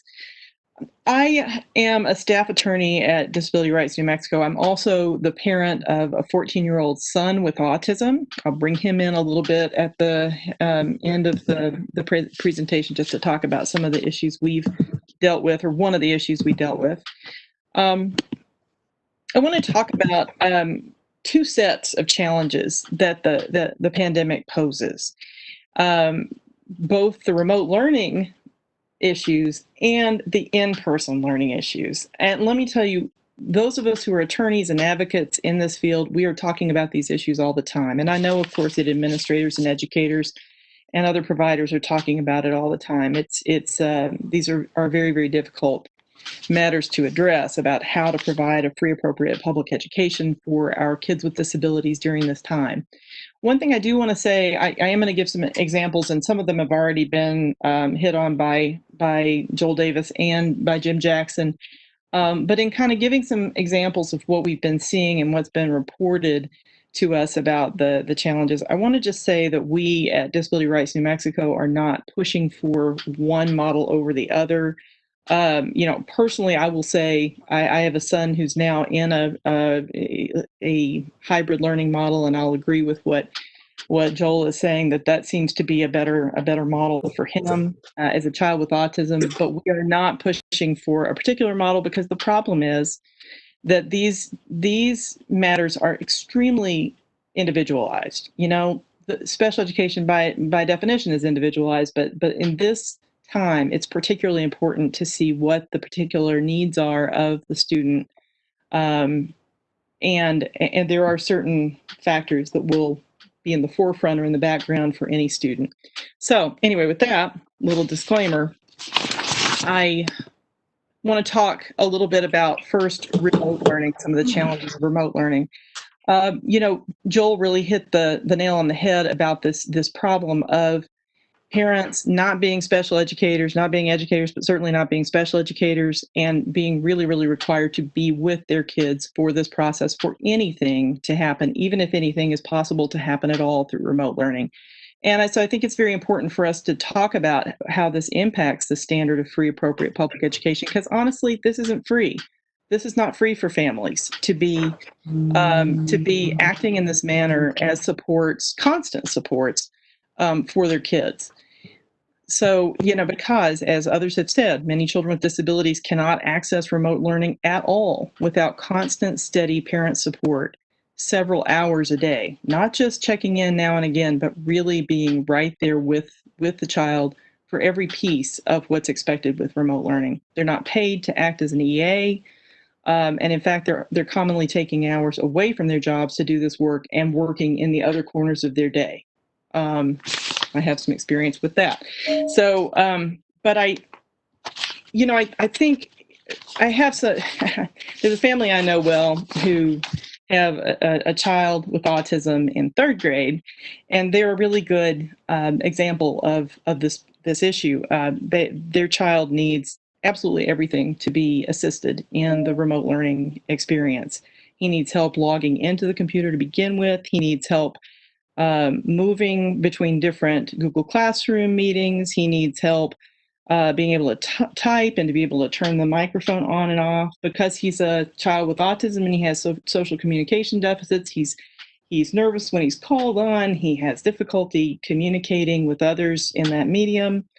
He has difficulty with self-regulation and with sensory issues. And so the family has had to get additional supports for that: weighted blankets, compression, vests, things like this, fidgets, a ball to sit on, all these things to try to assist in this really monumentally difficult activity for him as a child with autism. So the challenges are very real in this respect, where a student who is an intelligent, interesting, happy kid is just not able to connect in this way without a whole lot of support. So on that note, for most students with disabilities, remote learning is not appropriate. When we think back to the standards, free and appropriate public education, it's not appropriate at all, or it's not appropriate as it's implemented. Some of the problems are, student and family lack of computer literacy and unfamiliarity with technology, inability to access and benefit from online curriculum. We've already hit on that. I believe maybe both Jim and Joel talked about this, but lack of individualized instruction. What we are seeing that kids are often getting, despite having an IEP, is a straight up diet of general education offerings. And, you know, readings, for instance, assignments that are not at their level, materials that seem to just fully ignore that there are goals in place for that student within an IEP. A lot of these kids have difficulty paying attention. They have, you know, like the family I talked about, sensory and self-regulation issues that are brought to bear on this attempt to be online for all these hours every day, and they have social communication deficits that impact their learning in an online platform. So then, with respect to remote learning, this is a continuation of that slide. Some of the things that I know you guys will have heard about, and Joel was talking about some of these already. Kids are suffering from not receiving ancillary services online, or not receiving them in a way that they can actually benefit. A lot of times, too, what we're seeing or we've already started seeing kids who are not getting their physical therapies and their direct in-person therapies, and that's actually leading to real physical harm for them, you know, an outcome that's not what kids without disabilities are experiencing in this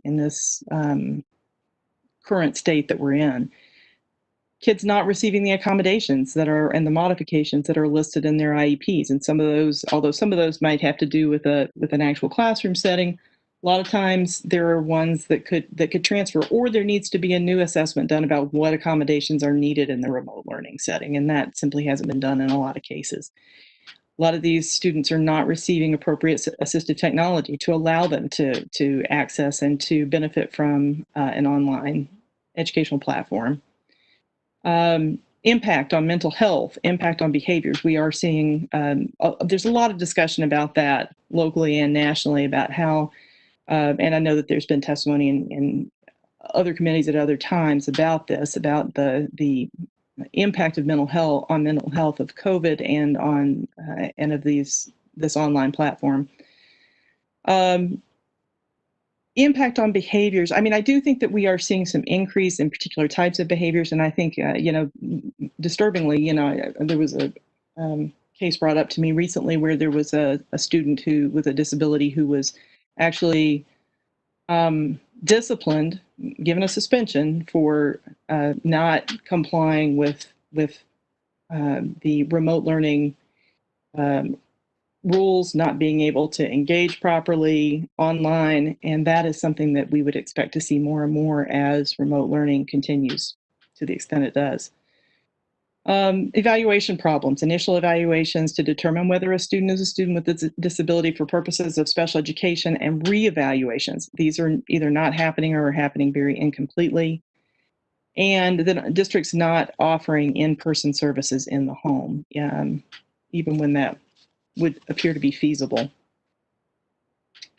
So this is then here are some examples of some suggestions that we might make to parents directly. You know, obviously this is more aimed at our clients' parents, but some suggestions of things that you know, regardless of these challenges, that might help in some small manner. Not fixes by any means, but some suggestions that we would make to try to aid them in this regard. And in saying this, I do want to say that DRNM is not in a position necessarily to help with all of these efforts, or to take cases in which families are trying to push for these things. So we're not able to necessarily advocate on all these scores, but this is an area where parents can try to self-advocate and try to push for these things, particularly based on the guidance that PED has given us. So some suggestions might be really pushing for office hours and individual check-ins from teachers and helping their kids access these, asking for delivery of remote ancillary services whenever feasible and appropriate, really making sure that you've exhausted that about, well, is it feasible? Is it feasible to do it in person? Is it feasible? In what manner can it be delivered?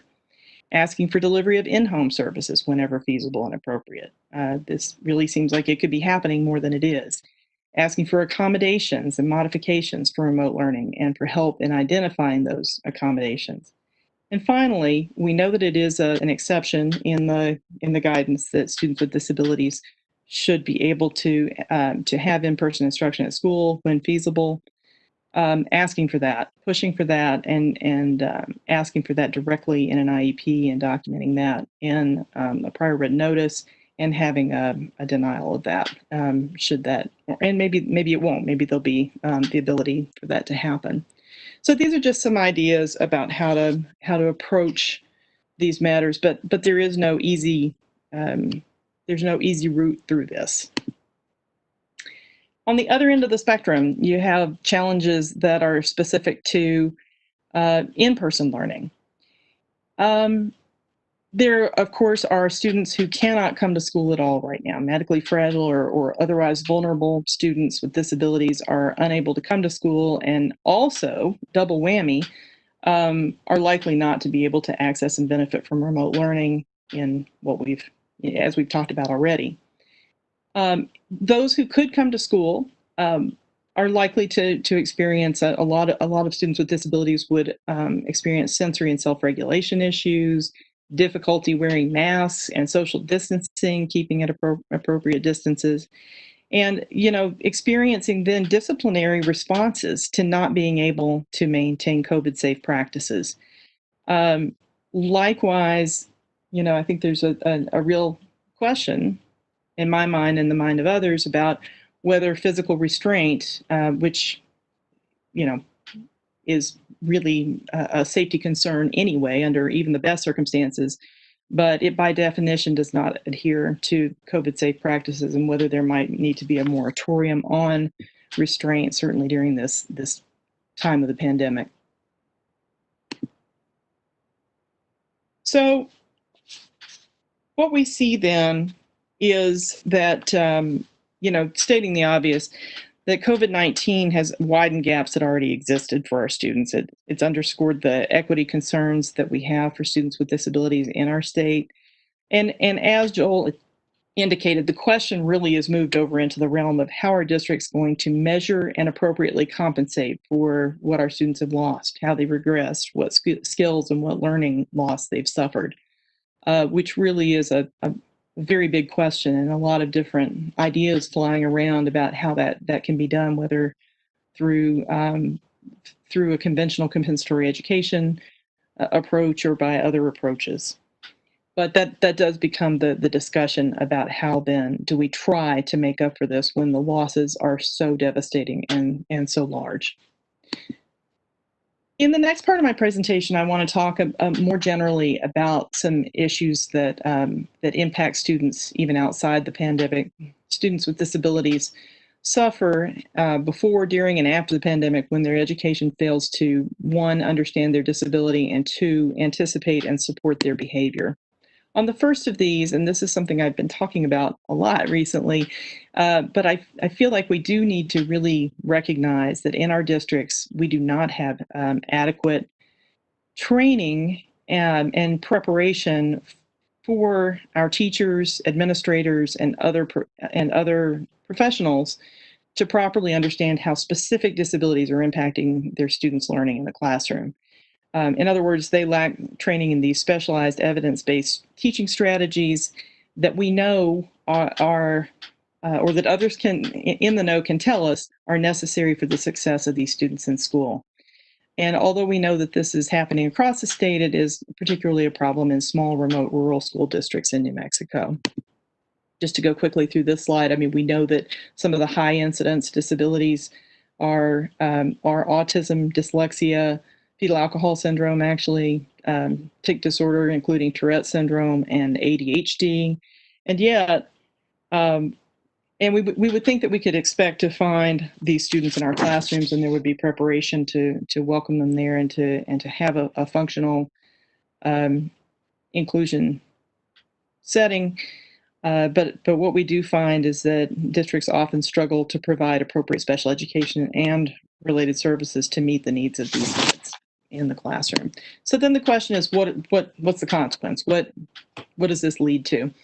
One of the things that becomes a problem when there's not enough content-based understanding is that students with disabilities aren't identified, or they're misidentified, or initial evaluation is delayed.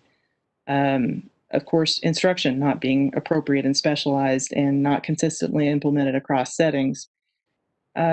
Importantly, students having these disabilities are misunderstood and blamed for their own inability to perform or conform to the classroom setting, and they are subjected often repeatedly to discipline, physical restraint, seclusion, etc.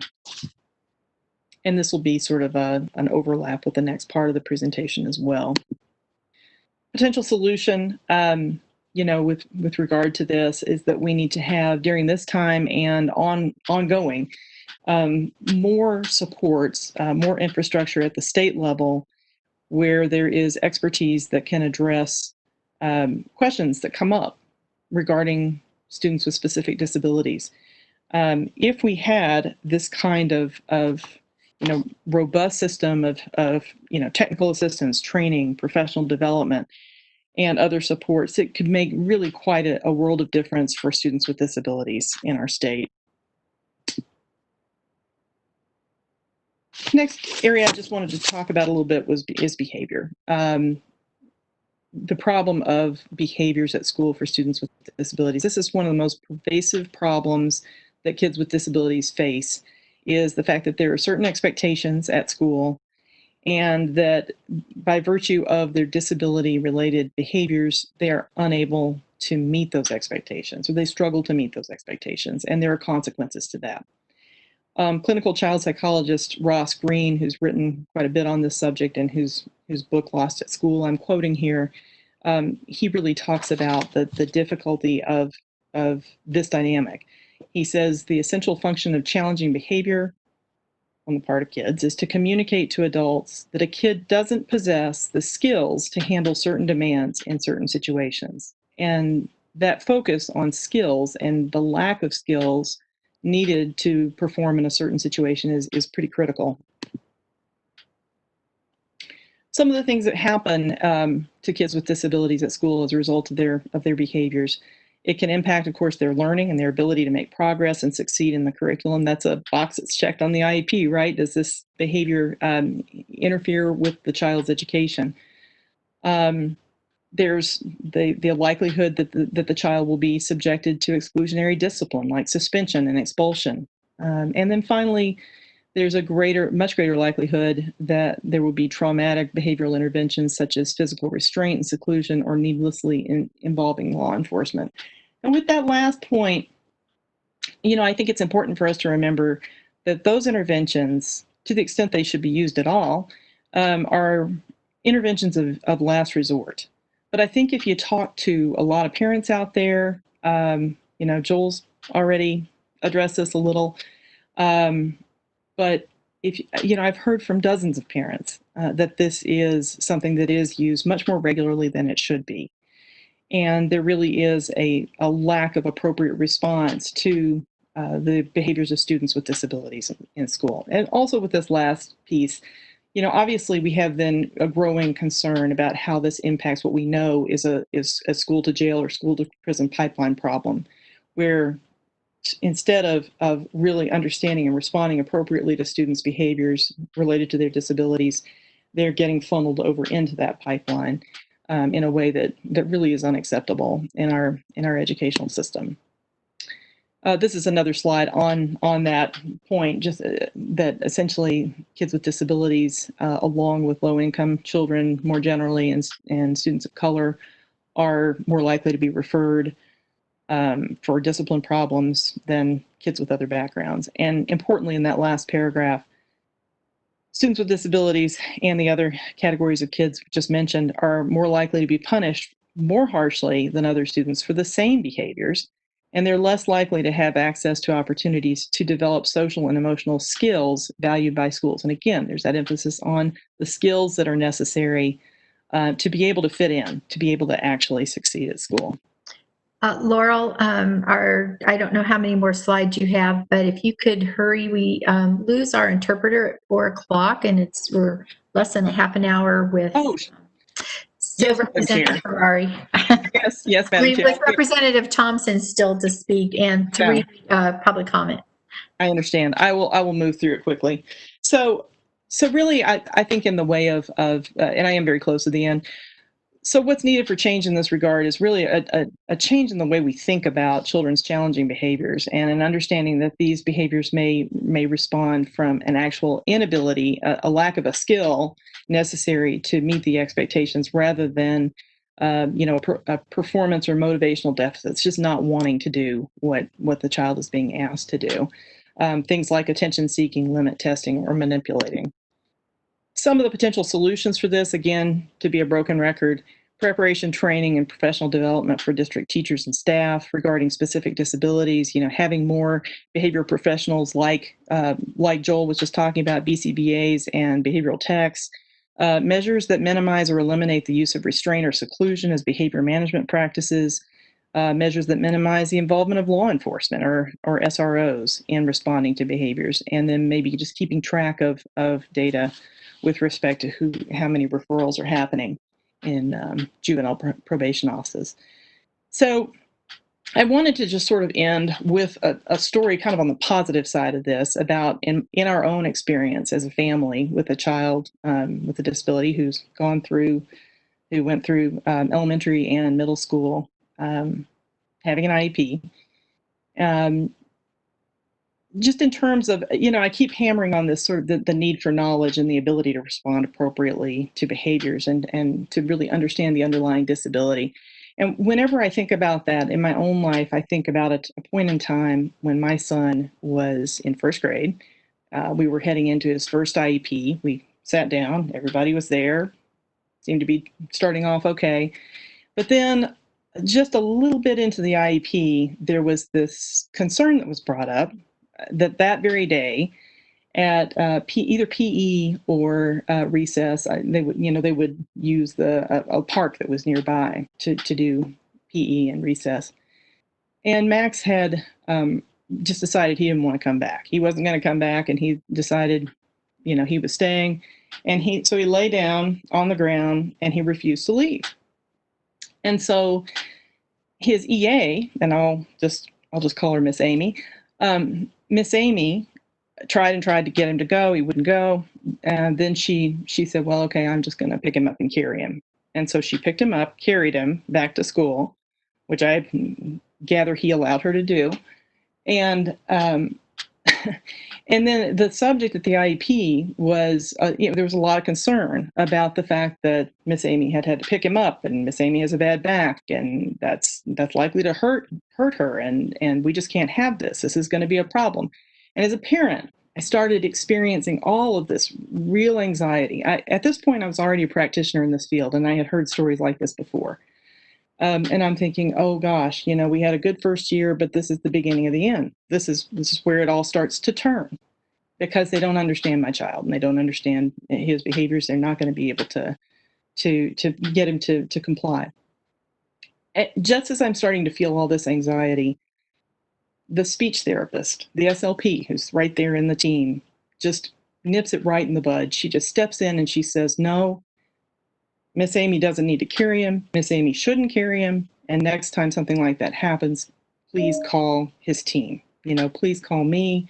We have strategies. And you could tell that not only my anxiety went down at that moment, but also the teacher's anxiety went down. She was a lovely first grade, classroom teacher. She just didn't really have a real understanding of autism. And she didn't understand that there were different ways of approaching that than the way that she was doing it, by being concerned for the EA's safety, which was legitimate, but it also didn't need to be that way. And I think that a lot of educators, if they were offered the skills to do it differently, because I don't think educators go into teaching to be in the business of restraining kids or secluding kids or calling the cops on kids. I just don't think that's, I really don't think that is what our teachers want to do. I think they want to learn how to address these behaviors. And so I think that really needs to be an emphasis that we have going forward. And certainly as we're thinking about COVID-19 and some of the complicating factors there, really important for us to keep an eye on. Okay, and that's it. That's my contact information. If people need me, they know where to find me. And yeah, I'm happy to answer questions if we have time for that. Okay, thank you so much. Representative Thompson, and we have about 10 minutes before we need to at least give our three comments. Thank you. Okay, thank you, Madam Chair. And I will, so I'm going to kind of take you through the process of getting your child into special ed and tell you stories along the way. And I will tell you, I have, I believe, 27 years in the public schools. So these are all either things that happened with my own child or happened that I was, these are not secondhand, these are all firsthand. So when let's say your child starts kindergarten, you had some concerns, you know, it's like, oh, he's not quite doing what other kids are doing, but and so it comes time and you say, you know, I think my child might have something going on. And that should start the process. Unfortunately, frequently this process takes a year or more. They have something called a SAT team, which is a student assistance team, and there are a bunch of requirements about how things have to go. And there are ways around. I mean, you know, my son came in with an IFSP, an individualized family service plan, which is what you get in the infant and toddler program. And so sometimes it can take a year or two, and there are good people. And as Laurel said, first off, I want to say, in most cases, the staff are good people, and they really are trying to do what's best for the kids. We don't give them the training that we need. We don't give them the support, and we don't give them the materials, the number of people, all that stuff. So there may be people who, and there will be teachers, a principal, whoever, who say, oh, you know, boys are slower, he'll catch up, don't worry about it, you're a nervous Nelly mama, you know, just go home, you know, it'll all work out. So frequently you get put off for 6 months, a year, and you keep saying, you know, this just isn't right. And eventually you get the school district to pay attention. Actually, I did do a visit in a school district that did not allow children before 3rd grade to be referred for special ed, period. That was their rule. Now, if you came in with the diagnosis of autism, you couldn't be in special ed until you were in 3rd grade, because they didn't want to label you and have a label follow you for the rest of your life. Well, you know, we all know what we know about early intervention. So this district was giving up the first 3 years of a kid's public education on the fact that they didn't want to label them. So you go through the SAT process, and there's supposed to be things that they try, and they're supposed to document, and frequently it happens half-heartedly because the teachers who are supposed to be doing it have a classroom of you know, 27 first graders, and this is not their top priority. So eventually you get to the place where you get an evaluation, which can take another, I mean, sometimes this takes 2 years to get through this process. You get an evaluation. It's frequently not all that it should be for one reason or another. And then okay, they finally decide this child has a disability, an educational disability, which I won't even go into the difference between medical and educational. And then, okay, we're going to have a meeting and we're going to decide what's best for this kid.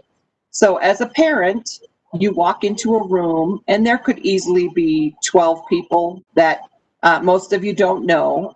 You probably know the teacher. If there's an assistant in the classroom who works closely with your child, I have been to thousands of IEPs, literally, and I can think of a handful of times where the educational assistant who works one-on-one with the child was actually allowed to go, because they are required to be in the classroom to cover the classroom so the teacher can come. So anyway, you walk into this room and there's an educational diagnostician, there may be a physical therapist, occupational therapist, speech and language pathologist, IEP specialist, administrator of some sort, maybe district administrator, maybe, you know, it could be 10 or 12 people, you know, 1 or 2 of them.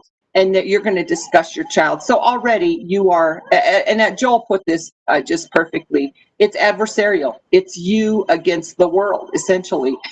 Even with my background professionally and my advocacy work for 30 years, I still feel overwhelmed and afraid and not at my best, shall I say. So I never, ever, ever went to an IEP by myself. Usually I would bring my husband, and his father-in-law his father was involved in special ed, so he could come be our advocate. And I think about families who, it may be a 21-year-old mom whose English is not the first language, a lot of issues, and I am feeling this way, and I think about how other families must feel. I mean, I knew what I was doing.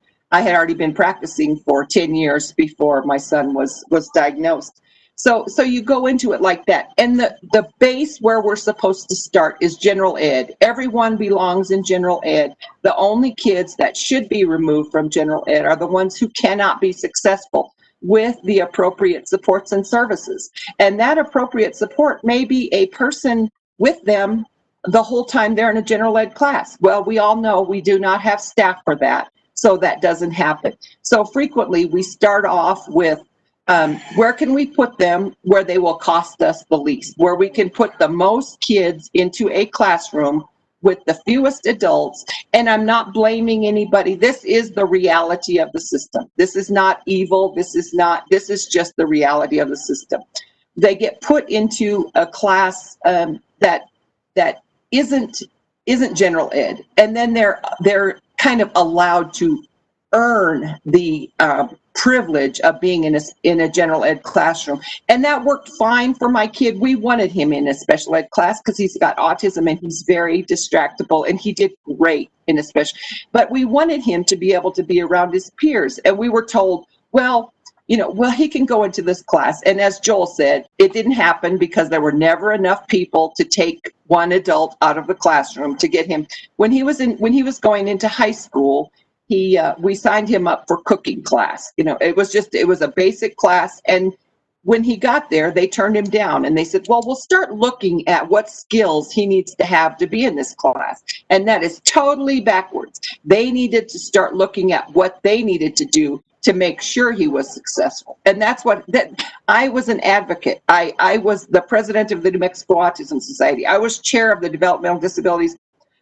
Planning Council. I was a PT. Everyone in the district knew who I was, and we still got that kind of treatment. And so I know that people who don't have the same things in front of or behind their names don't get the same kind. So we start off with kids being segregated needlessly because we aren't willing to invest. I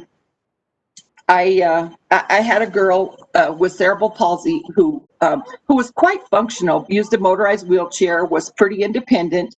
The school this was a very long, narrow. I mean, it was literally a quarter of a mile from the back of the school where my portable and her classroom were to the nurse's office, which was the only accessible bathroom in the entire campus. So for her to go to the bathroom was a minimum of 45 minutes out of her day to go to the bathroom. So I suggested that we move her classroom closer to the nurse's office. Oh, you would have thought I asked for, it was just, oh my God, the teacher has a bad back. She can't possibly move her classroom. So this girl spent an hour and a half a day of her school going to the bathroom because we would not accommodate those kind of things. Representative? Yes. I was wondering if you could wrap it up. We have 3 questions and 3 comments. Okay, so just a couple of, I could go on about this forever. My son and a young man with Down syndrome were left at the pool at Sandia High School. The buses left. I didn't know he was missing until his respite provider called and said he didn't get off the bus. It was because he was sitting at the pool, totally unsupervised. I will, and just going back to the COVID stuff, my son, and this is not infrequent in autism, is compartmentalized. Reading and math were for school and school only. He learned to read and he learned to do math, and we had no idea at home he could do it because he refused to do it here. So, Madam Chair, I could go on and on. Just a couple of things the ideas that we are working on or things that should be done. I'm thinking of an ombudsman for special ed that's totally separate from the public education department. So if parents have concerns, like you've heard from all three of us and everybody else, training for all personnel in school, principals, bus drivers, cafeteria workers, school resource officers, particularly on behavior issues, but on the individual children. Qualified teachers with continuing ed that they need. You know, if they haven't ever worked with a kid with autism, they need to get trained, and all those kind of things. So I will leave it with that, Madam Chair, and we will stand for questions. Thank you. Thank you. Legislators, panel, committee members, if you could keep it to 1 minute. We just have a few, 10 minutes, and then we also have 5 now, people who are making comments. Madam Chair? Senator. Madam Chair, I don't know if it would be, I don't know which is more advisable, to have the public comment before we lose our interpreters, or the questions. I don't, that's a hard one. I know. Can we count on panelists to just say a quick comment, please? We'll start with, let's go ahead with Senator. Well, you're absolutely right, because we might have people.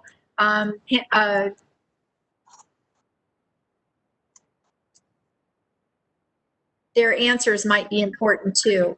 Let's go ahead. Senator Cedillo Lopez, if you could please just make it really quick. Thank you. I will definitely try. I'm very intrigued by the idea of the ombudsman. I know that MALDEF spent a lot of time and energy in Albuquerque trying to teach parents how to advocate for their children within the system. And I did the IEP thing too. And yes, everything you're saying is true. But could you expand on what the concept might look like and how parents would have access?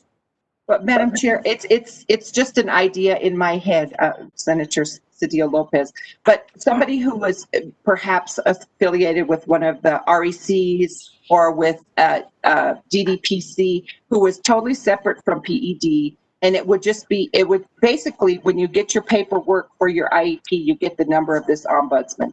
And this person would be maybe several throughout the state who could go to school districts and work with the district and work with the parents, see what's going on, be an advocate for the parents. It's not fleshed out, so but somebody that, because we've all been there, and you go to the principal and the principal says, go away, sweetie, essentially.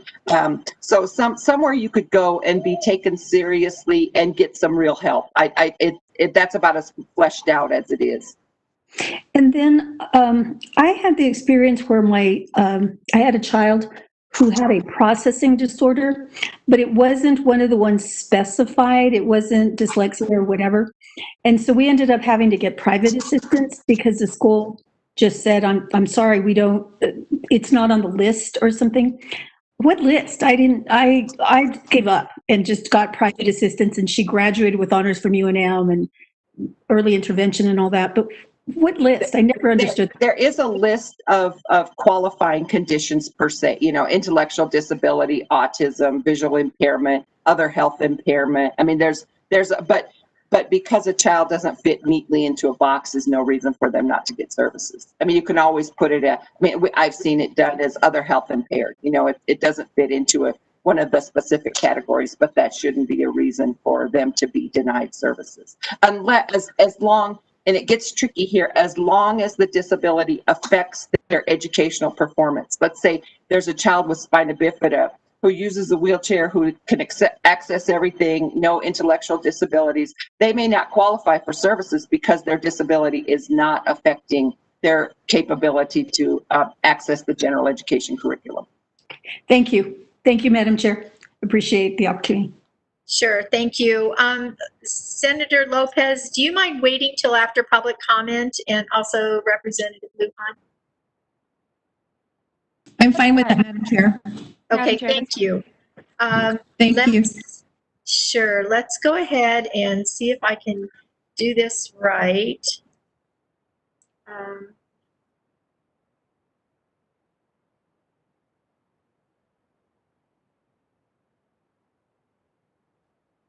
Okay. I'm not sure which 5 are requesting to speak. Madam Chair, so I believe Adrian Smith is up first. Okay. And then we just go down. Yeah, however, I'm not sure who is in the calling users. I have 2. I think one of them might be Representative Garcia. Oh, okay. Well, we'll go back to Representative Garcia after we go to Adrian Smith, and then callers on 5 and 7, and Christina and Ellen Pines, I believe. Is that right? Yes. Okay, thank you. Adrian Smith, would you like to go ahead? Yes, ma'am. Thank you, Madam Chair. Thank you, members of the committee. I've heard, I'm with the New Mexico Caregivers Coalition, an organization formed here in New Mexico to advocate for caregivers of persons who serve those with disabilities and also people who are elderly. I heard a lot today in terms of themes that told me about again, the importance of caregivers, frontline healthcare workers. But I heard very little data, especially from the department. There may be many stories of providers, for example, who have granted sick leave, hazard pay, mental health time off, grief counseling. But our own survey that we've been conducting since April, that has now resulted in already 330 caregivers, instead tells us a much different story about the difficulties that they are facing in trying to serve persons with disabilities and people who are elderly. As many of you know, if caregivers don't work, they don't get paid because they may not have the benefits of time off, paid time off that other employees are entitled to. I have not heard of a single agency that has extended hazard pay to their staff until I learned that today from Mr. Call. Instead, our own survey since April of 330 caregivers have told us there are about 92% of them are between the ages of 25 and 64. 57% of those respondents always worry about income. 38% of them always worry about having food on the table. 40% of them always worry about their own health care costs.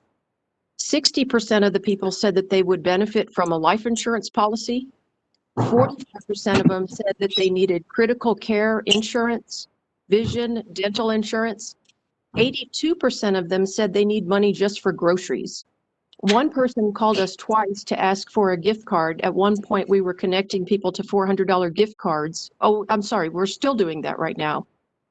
We told her, you can't, this is a one-time only gift card. You can't apply twice. She said, I need money for groceries. Our organization, along with many other advocacy organizations, approximately 10 of them, provided a letter to the Human Services Department and DDSD staff on June 29th related to the DD waiver amendment that increases rates to providers and that has already done so effectively, increased those rates. While we can commend everybody for doing that and everyone involved in that decision, the rate study was based on a recommended $15 per hour for workers. We know, though, that their average wage in New Mexico is $9.51 an hour, and that's even after our minimum wage increases. Unfortunately, despite their value and despite all that we say about caregivers being essential workers and being the heroes, caregivers and direct support staff earn poverty level wages. They have very difficult time making ends meet. It drives many of them away from the sector. As you can well guess, that's a big reason we can't find people to work in this field, and it's a continuing problem and issue about retention, recruitment and retention both. I guess what we're looking for and want to recommend as part of this public comment is that we've got to figure out a way as a state to make sure that workers see concomitant increases every time we see a rate increase, a Medicaid rate increase. And it would be impossible for the state to be responsible for always being responsible for Medicaid funding all of our healthcare system and workers' wages and providers' rate increases. So I'll say furthermore that 82% of direct support staff are women, 81% of them are people of color, including 58% who are Hispanic and Latino. The rate increase, the wages for direct support staff and caregivers in New Mexico from 2009 to 2019 has increased at an adjusted rate of 2 cents. So we really can't continue at this rate to increase provider rates without seeing workers' wages go up as well. Thank you very much.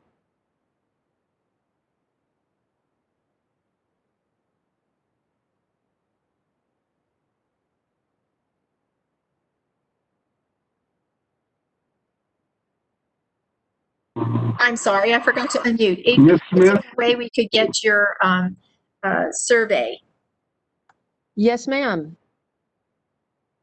And Adrian, can you please announce who you are for your professional title for the minute? President and Chief Executive Officer, New Mexico Caregivers Coalition. It's Adrian Smith. Yes, Thank you. ma'am. Thank you. What I failed to do when we switched over to public comment, we are now where we do not have our interpreter, but our panelists are having to stay over later. So I am going to switch back to our participants, being the legislators, our members, and let them ask a few quick questions, if they would, before we, I know we're keeping our public comment on hold too, but do we still have questions that are critical from Linda Lopez? Could you make it really quick? Thank you, Madam Chair. Actually, I just wanted to mention, thank you first of all to all of the presentations this afternoon. You know, it's many of us have been down this road in experiencing personally what has happened or not happened. What I wanted to mention, Madam Chair, just for benefit of those who are here, is that I'm working with the Office of the Attorney General. That we had a presentation in front of Courts, Corrections, and Justice Committee with regards to a restraint bill. You know, we did some amendments last time, a few years back, but this is another try for support, of course, from the Attorney General. So we will be introducing that. And it relates specifically to some of the incidents that we have seen actually have made the news. So I just wanted to alert the committee that will be forthcoming this coming session. Thank you. Okay, thank you. And Representative Tara Lujan, do you have a question for the panel or just to make a comment? Yeah, a little bit of both, and question also to Joel Davis, if he's still with us, and just the concerns with some of the information that we've been receiving today. I believe he is. Thank you. I see you, Joe. Okay. Well, first of all, I just want to say I am a parent, and a parent who had a child with an IEP. And I've gone through many of the difficulties that have been discussed and talked about right now, and it is very frustrating to know that these things are still existing. As a parent and advocate for my child, it took me getting involved and spending 2 years of my life and my time in every day in my child's classroom, and being an advocate and understanding the system, and then advocating for other parents and getting on a board for special education in Santa Fe. So like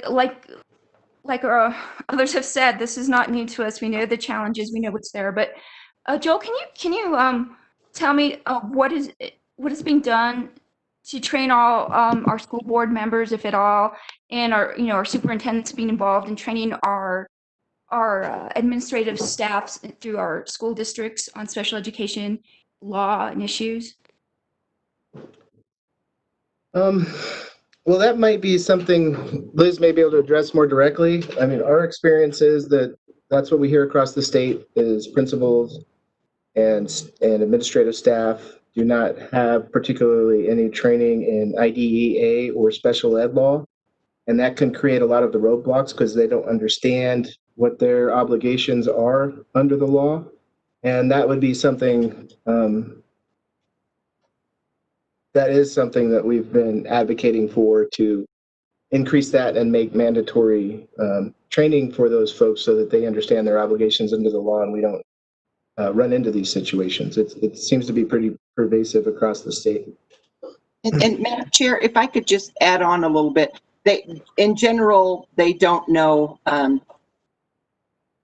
they know very little. And I would like to see us move towards part of getting a general ed license and of course special ed, but a general ed license or an administrative license that, a 3-hour university level course on special ed law for every general ed practitioner. And I mean, 12 hours of I don't know the particulars, but we do need to have everyone on that campus with a basic knowledge of what the rights are of those kids and what the law is. But our administrators, we really need to have them have a solid understanding of how this all works. Thank you, Madam Chair.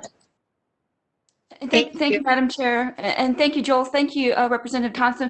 And that just goes to my experience as well. I had to educate every school that my son attended. There's about 3 up into high school, the principals, and educated them on the law and the rights that my child had under his IEP. And so this is still going. Of course, it's still going on because that wasn't very long ago, but. Can we also, Representative Thompson, talk about having our parents in these trainings as well when they're doing this educational trainings with our schools? If we can work together to do something like this, because I know that as a working parent myself and having done what I did in my past, in my son's best interest, I learned and found that, so many parents don't even know the laws, of course, and therefore don't know how to advocate for their children's best interests and their rights. So, this is obviously something near and dear to me, and I would love to work with you. And I understand why you're talking about the ombudsman position to create, but I'm also maybe even a task force or something to assess how our superintendents, how our school boards, how they're administrating the training, testing, and even further education is very important, and I'd like to talk to you more about. Thank you, everybody, for being on the panel today, and keeping it short. Thanks. Okay. Thank you, Senator Cedillo Lopez. Do you have a question for the panel, or just a comment we can do later, or did you already?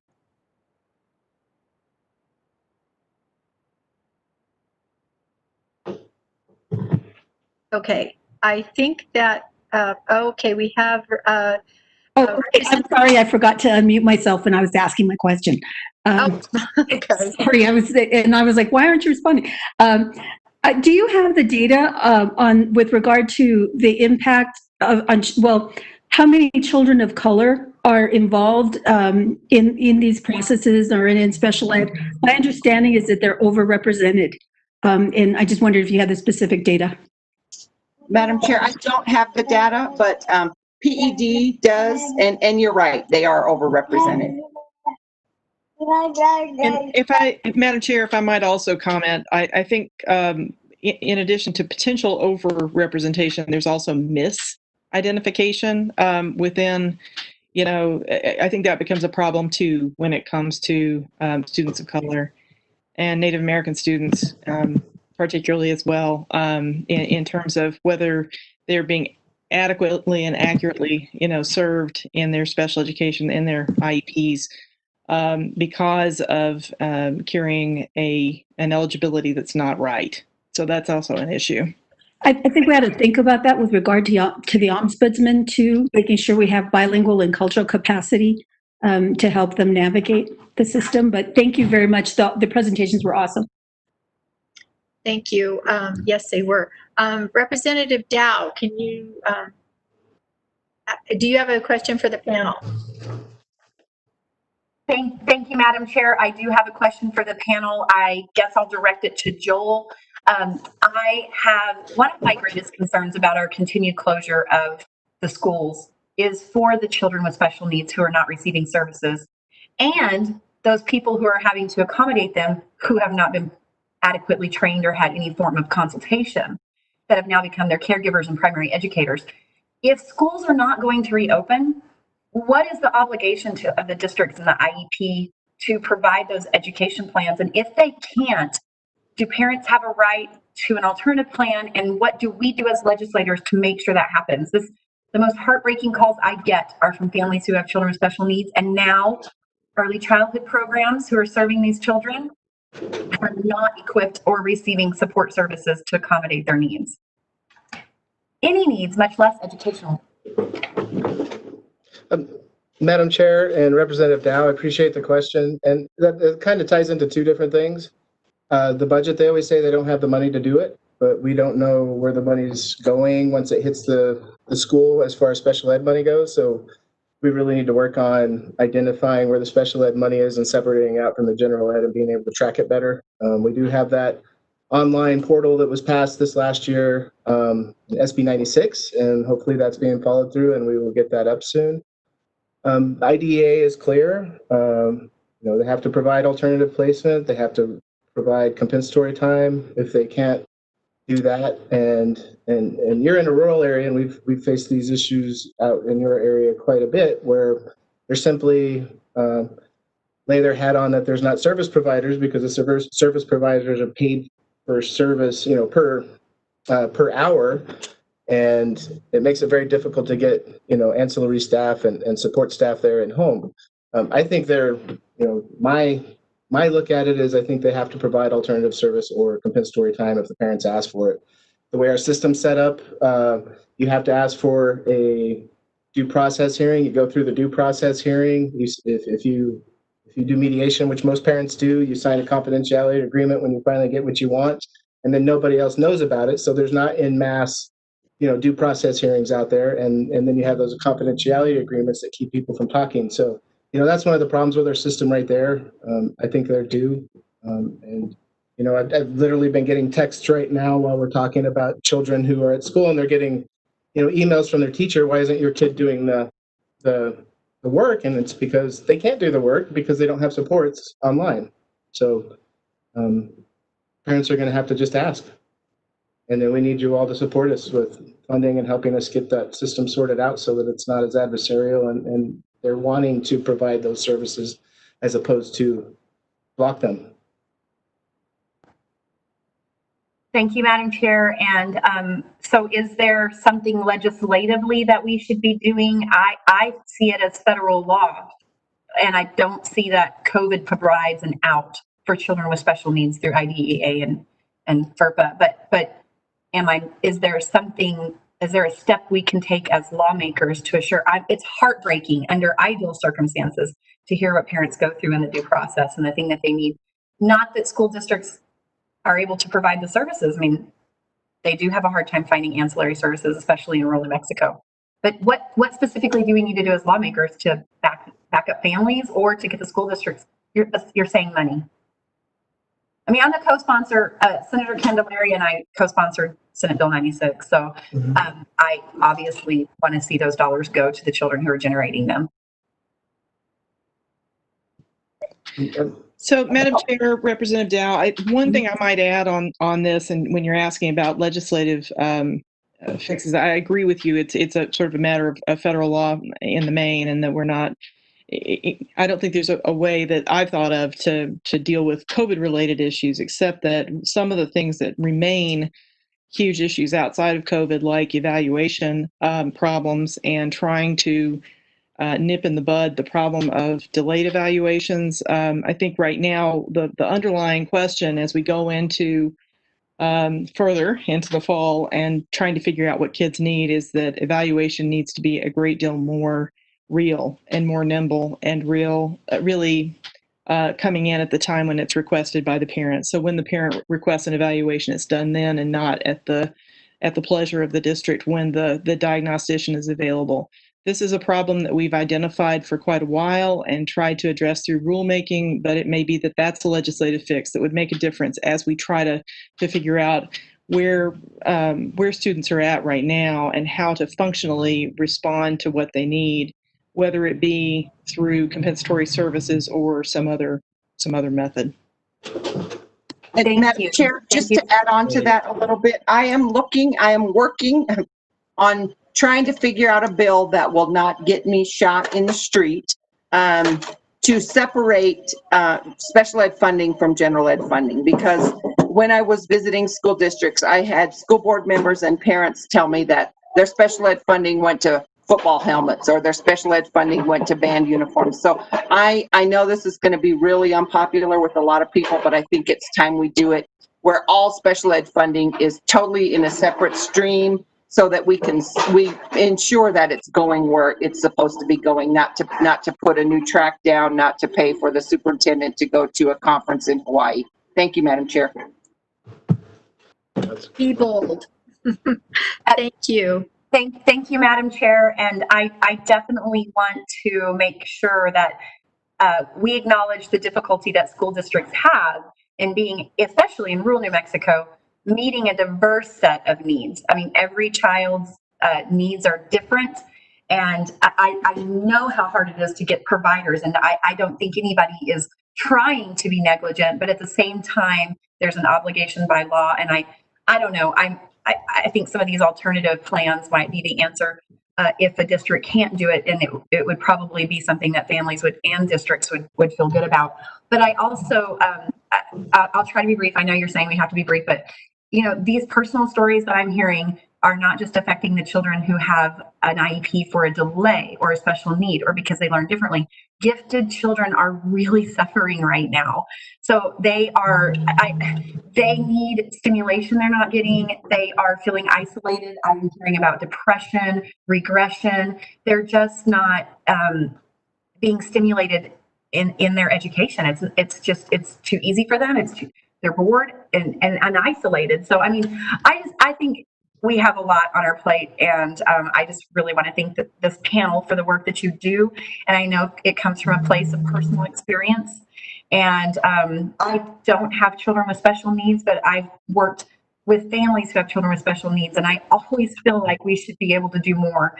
And I want us to be able to get there, because it's very frustrating when you cannot help a child reach their full potential because you don't know how. So thank you to everyone who presented. Thank you, Representative. Are there any other questions for the panel? I think Representative Miguel Garcia was asking, but I'm not sure if he's still on.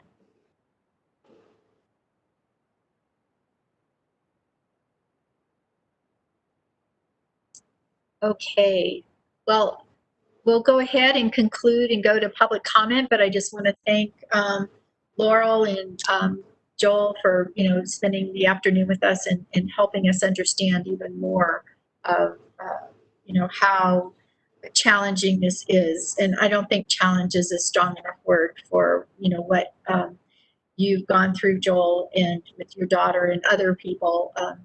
My own grandson has a learning disability, and it's really tough, so you've given me a lot of ideas of what we can do to help, and getting someone who can come and help him instead of me having to be there while his mom's at work, and my son too. So thank you very much. I appreciate it. And we will go to the public comment. And thank you all for waiting at public comment. We have caller 5, and I'm not sure how to identify by name who that is.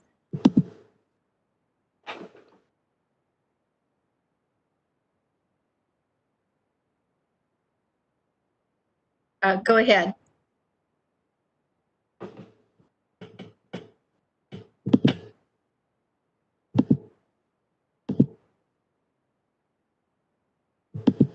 Madam Chair, I also don't have a way to identify that calling user.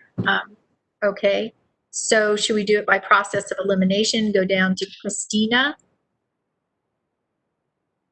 Christina, or caller 5 is not muted, so I don't even see anything. Christina, go ahead, please. Christina Hi. Hastings. Yeah, thank you, Madam Chair and committee and all panelists. Can you hear me? Yes. Yes. Hi, I'm Christina Hastings. I'm the co-founder of the Otero County Advocates for Developmental Disabilities here in Alamogordo, Otero County. And I was following the panel and all the speakers, and I have to agree with Mr. Davis, Representative Thompson and Mrs. Nesbitt about the special ed services. I had the same experiences, and I still hear from a lot of parents here in Alamogordo that they still have the same problems that were mentioned by Mr. Joel Davis with their IEPs and their special ed services, not just during the COVID, but even before, and it got worse now during the COVID time. Personally, as a parent and an advocate, I can contest to that. I have a 22-year-old that's on the autism spectrum and a 12-year-old that is dyslexic and dysgraphic, and he is currently on an IEP. And I, since the beginning of the school year, just had to fight that he gets services through the school. And I would like that the school would offer services and therapies to families and not just wait for them to ask for these specific services or therapies.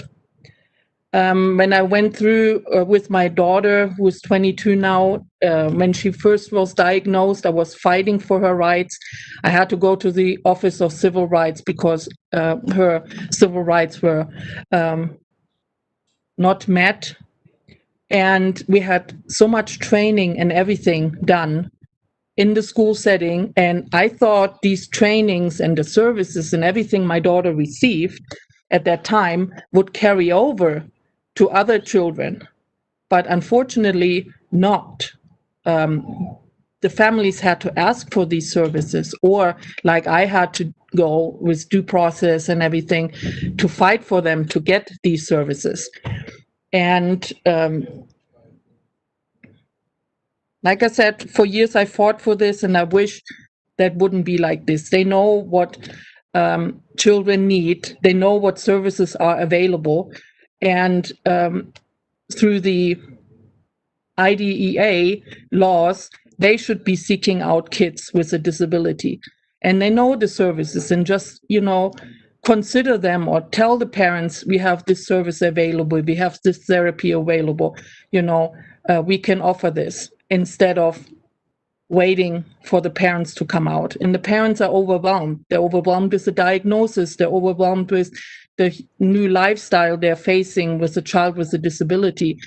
And they don't think about what services the child could have.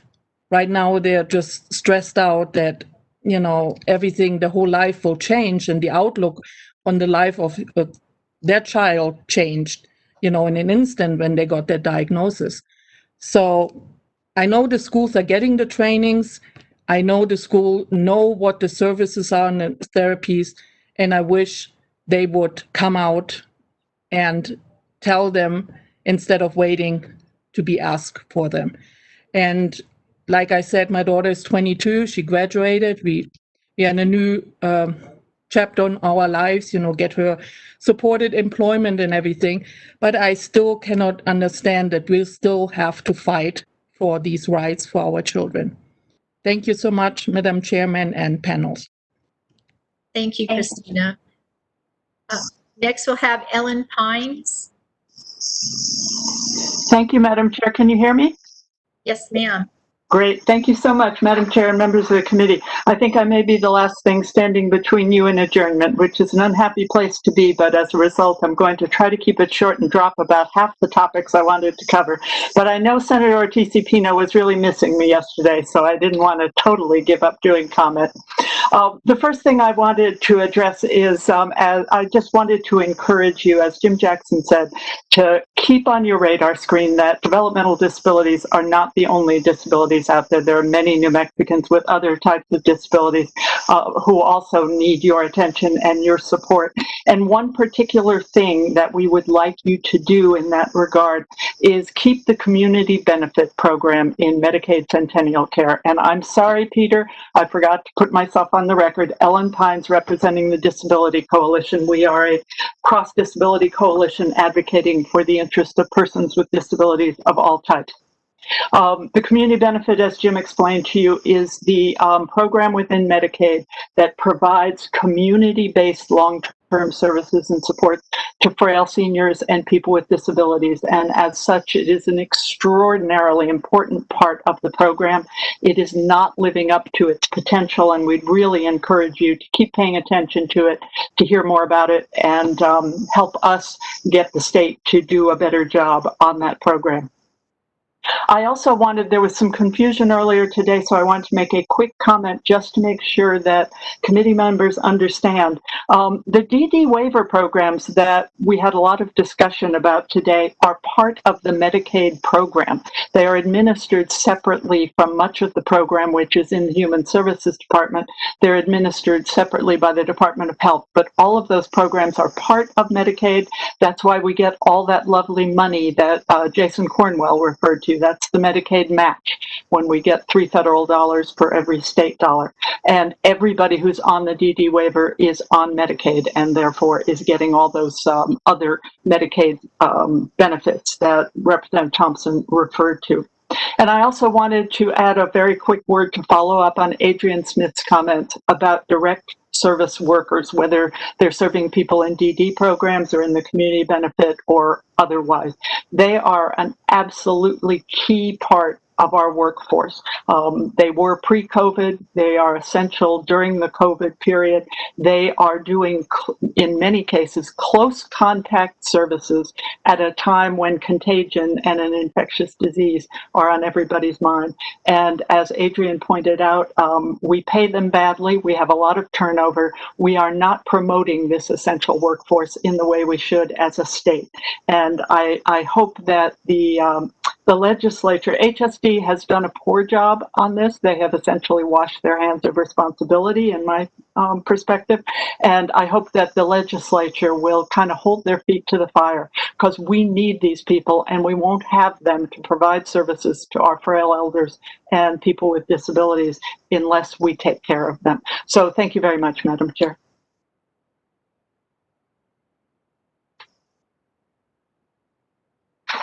You're muted, Madam Chair.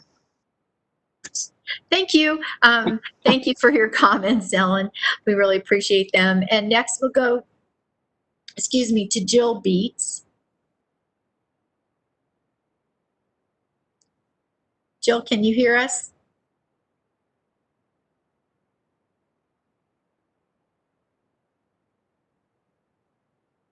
I hope we didn't lose her. She is one of the parents in Las Cruces area that wanted to speak.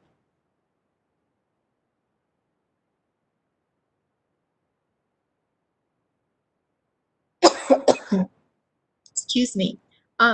Let's give Jill another chance. I'll text her. We'll go to Lorraine. Good afternoon. Can you hear me? Yes. Is this Lorraine? Yes, it is. My name is Lorraine Mendiola, and I have been a guardianship advocate since 2011. That's the year my son was placed under a court-appointed guardianship, corporate guardianship. The term protected person, I find to be an oxymoron, because there are no true protections for these vulnerable individuals. Although Senate Bill 19 and Senate Bill 395 are now on the books, they do not contain any oversight. if a perpetrator violates the individual's human rights, civil rights, or finances have been violated. And what I would like to see is a bill sponsored that would provide true oversight. And I'm speaking in the form of jail time and restitution. And I don't know what legislature it was, but she spoke about the amount of guardianship cases in Nevada. And she, made the comment that, we didn't want New Mexico to get like that. Well, I don't either. But there are more court-appointed corporate guardianships in New Mexico than maybe some of you realize. I think she was referring to the Ayudano Guardians case. Well, Susan Harris and her husband Bill Harris have still not been sentenced. And I don't know when their hearing's going to happen, but hopefully soon. And then there was the Desert State Trust, Guardian Angels, that the AG's office investigated, but I haven't seen anything in the newspapers regarding the outcome of that. There's also the Hamilton case in Las Cruces that Senator Ortiz-Pino spoke of. There's a guardianship case in Espanola and one in Santa Fe. And these are the ones that I'm aware of.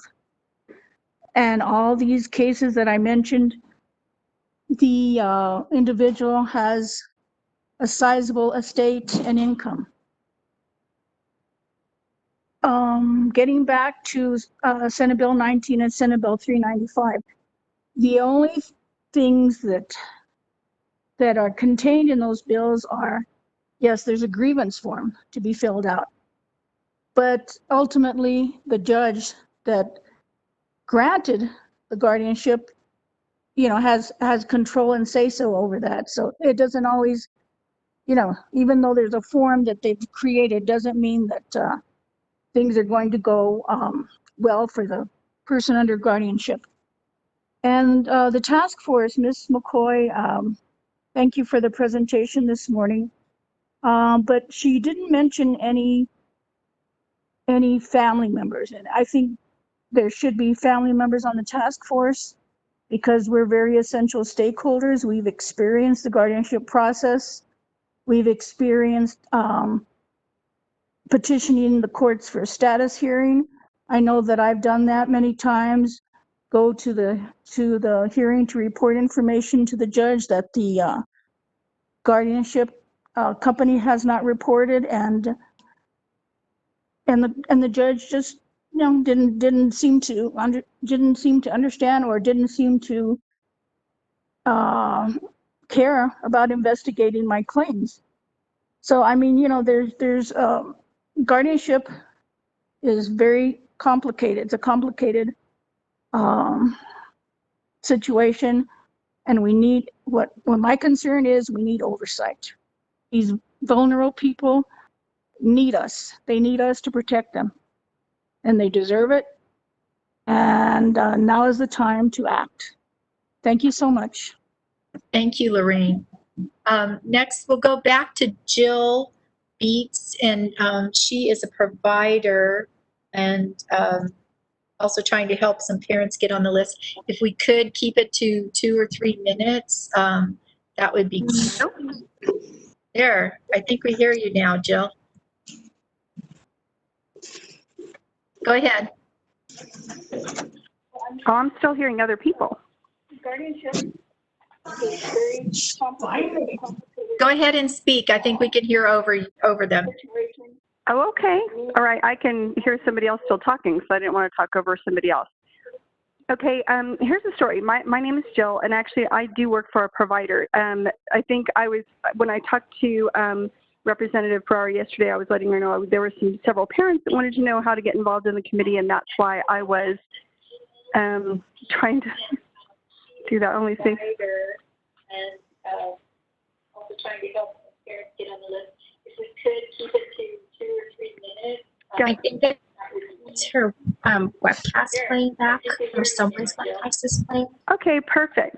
All right. So my name is Jill, and I work actually for Adelante, and there are several parents. I'm sorry, can you hear me now? Yes. Speak. I think we could hear over there. Okay, perfect. All right. So I do work for Adelante. I'm not a parent. I was just helping some parents. I just wanted to be clear about that. And we greatly appreciate the role that the governor and New Mexico Department of Health and the guidance they have offered during this pandemic to keep people safe. We did not see this situation as a lockdown, but a way to keep people under stay-at-home order like we were asked to do, with the added understanding that people with disabilities are disproportionately affected by the COVID virus. It was an incredibly difficult time for all of us, but we've gotten through it. And lots of people also spoke about the wanting to reduce the waiting list, but that is impossible currently with the direct support situation that we have. And I wanted to have a chance to highlight that just a minute. Here's the thing, is that most providers are going through a lot of extra overtime. People are, about 29% are going, are doing overtime work of 15 hours a week, which is significant. And most are working at different locations. It's a tough situation. We have more vacancies than we've had in a long, long time, as do all the major providers. And with that situation, we could not, possibly take on more clients. And in fact, nationally, lots of programs have shut, and including in our state, even those that are open are not, having more difficulty training people and getting people set to go. I've heard a lot of criticism today about providers and the fact that DDS is working with us and trying to make sure how things are going with organizations like ours, but that's incredibly important work. The fact that they offered additional funding and the fact that they keep checking on us to make sure, how their policies are working and how it's really going on the street when they mandate testing, and how long will it take to get thermometers at the houses and things like that. That has been vital to the situation and working together. And that's the only reason things are going as well as they are, in our opinion. We just need to make sure that we are working together and that organizations are viable when this pandemic has passed. We greatly appreciate Jason and the team at DDSD for, including providers in this discussion, because we are the people that are employing these direct support people. And just for the record, several people asked this. Yes, our organization is paying extra sick leave of 2 weeks for people who have a COVID diagnosis. We're giving extra pay on an hourly basis to everybody working with clients. We have free life insurance. We're trying to do our best to recruit great direct support people. But the legislature is going to have to recognize that on an ongoing basis, we did a fundraiser specifically to raise money for direct support people, but on an ongoing basis, to keep that funded, we have got to properly fund these programs so that there is not this gap, because we want to pay people better, but we cannot afford to do that with just fundraising on a regular basis. We have to fund the things that matter in our state. And it's critical right now. It's brought it worse to a head, and this situation, if we want to get through it and keep people in this field, we're going to have to address it. So that's kind of what I wanted to say. It's really important. Thank you all for your time. Thank you, Madam Chairwoman, and thank you to the whole committee for sticking around extra time to let us talk. Thank you, Jill. We appreciate hearing from you. Let's see. I think I have Mary Ellen Ruffing as the next. Yes. Can you hear me? Yes, please. If you could keep it to 2 or 3 minutes. Yes, absolutely. Hi, everyone. My name is Mary Ellen Ruffing. I am Clinical Director with Santa Maria El Mirador and ICF IID in Northern New Mexico. Thank you, Madam Chair, Committee, Senators, Representatives, for your presentations and this opportunity to comment. First, I want to share that I've been with this company for about 10 years. During this time, I've requested to have guardians provided for consumers, and I have supported consumers to transition to other services, such as the DD waiver. My comment concern is with regard to supported decision-making and also expanded oversight over guardianship and conservatorship. I want to clarify that this comment is a concern, not a complaint. My concern is regarding how the process for the implementation of freedom of choice occurs. We had a recently appointed corporate guardian who had taken over for another court-appointed guardian that when first introduced to the consumer by video chat, the guardian informed the individual and our case manager at that time that the consumer would be going to the DD waiver now and moving out, and they thought this would be the best option. This consumer is medically and behaviorally fragile and has lived in this group home for over 12 years. When I was informed of this interaction, I asked for a meeting with the guardian to discuss this decision and how it was implemented. We did meet, and I was offered excuses as I expressed my concerns. I was told they needed to complete the LOC to move the funding quickly. My concern is that this was not a decision made by this participant or consumer, nor was it an informed decision by a newly appointed guardian with my team's input. It was simply determined or accepted by the new guardian that the DD waiver services would be best for this individual. The guardian admitted they had received very little information about the consumer from the previous guardian. The consumer was not informed or given a choice. Also, the team input on possible placement was not considered. As I mentioned, this is a very fragile client that had been in the home for over a decade. I do not believe any consideration was made for his current placement or why maybe an immediate move may not be in his best interest. Allocation could have been put on hold. And as we know, we're in the middle of a pandemic. There's considerations there. We have another guardian by the same large corporate guardianship company who has recently stopped answering calls, signing consents, and other documents in a timely manner. And he has recently become guardian of another one of our participants. These issues have both come to light during the past few weeks. We would like to see these corporate guardians as partners in the care for these clients. The DDPC and the guardianship company concerned will be hearing from us shortly regarding these concerns. And in conclusion, I want to say that Santa Maria El Mirador has been serving many of our clients for over 10, 20, even over 30 years in our group homes. We are very concerned for their futures and how these guardianship decision processes are handled, including changes in living locations and supports, especially when they appear uninformed and rushed. And it's particularly concerning during this time of the pandemic with COVID-19. I really appreciate my opportunity for a comment and my concern. Thank you all. Thank you, Mary Ellen. Next, we have Molly Madden. Good afternoon. Can you hear me? Yes, we can. Awesome. Thank you. This is all very intimidating with technology. Thank you for letting me speak, Madam Chair and committee.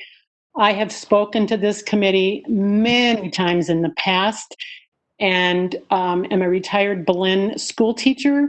My daughter, Jennifer, is 41 years old and has been a client at Adelante for the last 20 or 19 years. And I have to just tell Senator Stefanix that we moved to Albuquerque a year ago, so we're no longer in your part of the world. We miss you, but we're still going to work toward some helpful things for my daughter. I want to echo what I heard Representative Thompson say maybe a couple of hours ago, that her son did very well with this kind of shutdown. I have very similar concerns that she did about this for my daughter, and am so grateful for how well things have gone. The first month or so was pretty rough, as it was for all of us. And the things that I see we need to do as a state, number one, I will echo everyone's point that our direct service people need to be paid better. They are doing a super job, and there have been no COVID cases that I'm aware of in Adelante with the following of the procedures that they have done. The big thing that I did become aware of, and as a retired teacher, I was aware of this for the schools, but I didn't think about it in terms of the waiver, the med waiver population until it affected us. That is the technology. My daughter is nonverbal. She can hear, and we were not able to see her And until we actually were able to purchase a tablet for her, an iPad, and we started Zooming, we had a challenging time with visits. Her therapist had a hard time, but now it's fantastic. She loves the Zoom. She gets her therapies. We visit with her. And it's a very big jump for many of the direct service people to know how to use the technology. So I think that's another thing we need to really ramp up and support direct care staff with the various technologies available, because they've made a huge difference and we've got really pretty good quality of life going on. The last thing I want to say is I am very grateful that the governor's rules sort of were lifted in terms of us seeing our daughter. And for the last couple weekends, we've been able to go to her house and sit with her in her backyard, 6 feet apart with our masks on, and see her in person in addition to all our Zoom meetings. That was a great accommodation, but all those months we couldn't see her, I felt okay because we had Zoom. So providing more for the direct care staff and really helping our direct care staff with technology are the things that I see as being really, really important. Thank you, Madam Chair, for the opportunity to share with this committee once again. Thank you too, Molly. We appreciate your waiting. And next I see Ryan Baca.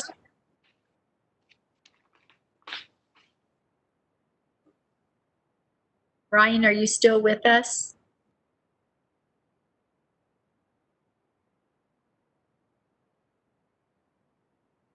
And don't forget to unmute.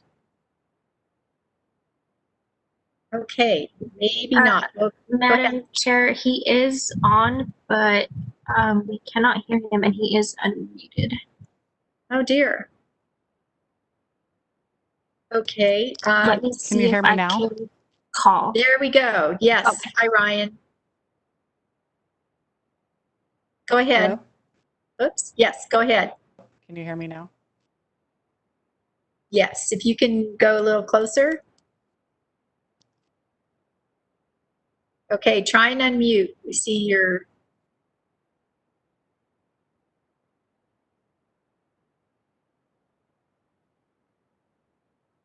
Okay, Ryan, try one more time. We did hear you for a second. Okay, unmute.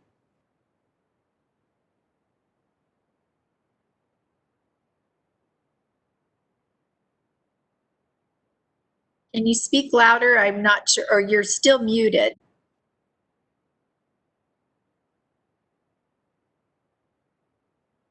Okay, we'll go back to Ryan. We have caller, one person who is not identified, who has not spoken yet. Would you like to go ahead?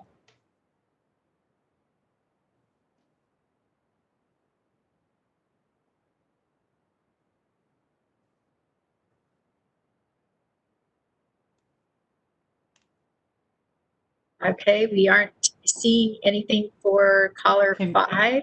Go ahead. Can you hear me now? Yes, is that Ryan? Yes. This is Ryan. Yes. Hi. Thank you, Madam Chair and members of the committee. I think Nancy referred to me as he. I am she.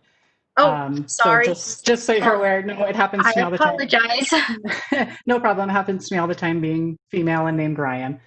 I've really enjoyed watching this committee. Thank you, Madam Chair and members of the committee. I have appreciated the opportunity to watch and now a moment to share my family's experience.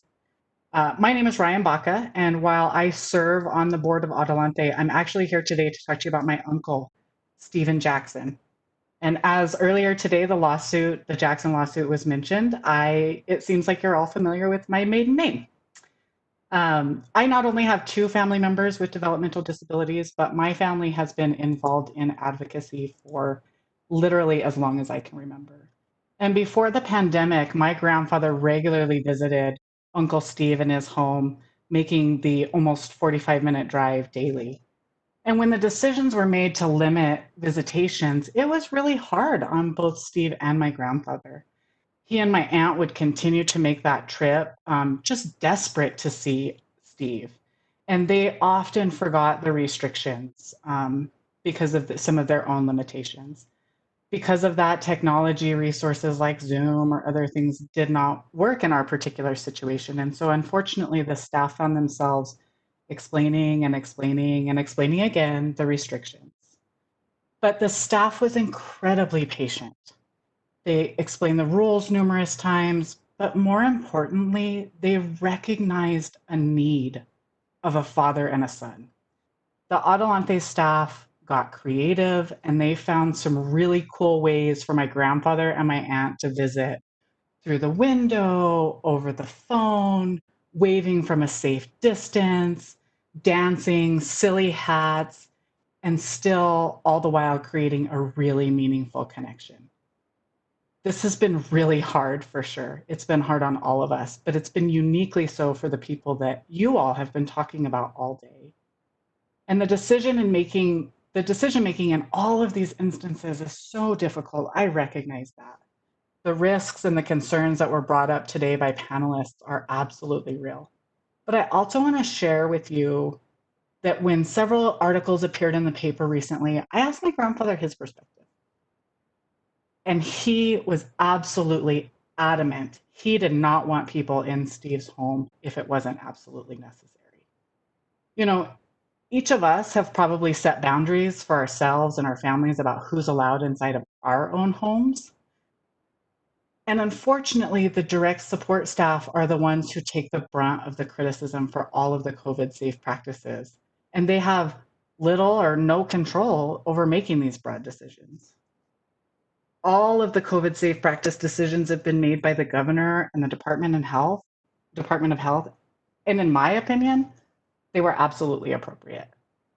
It simply doesn't make sense to me to ask direct support staff to limit their personal interactions in their lives and then not abide by those same principles as part of a broader approach for the entire state.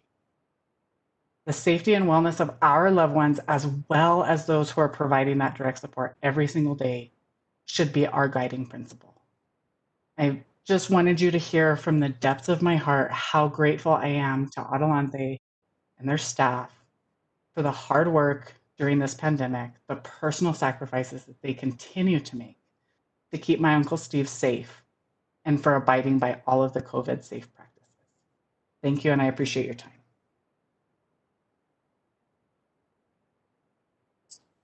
Thank you so much. Do we have caller 5 back, or caller 6 who want to speak? Anyone who we haven't heard from yet?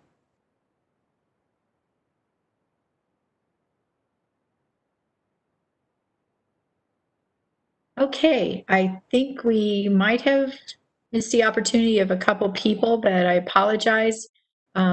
We always do our best under all of this new technology. And panel or legislators, members of the committee, do you have any other urgent comments that you'd like to make?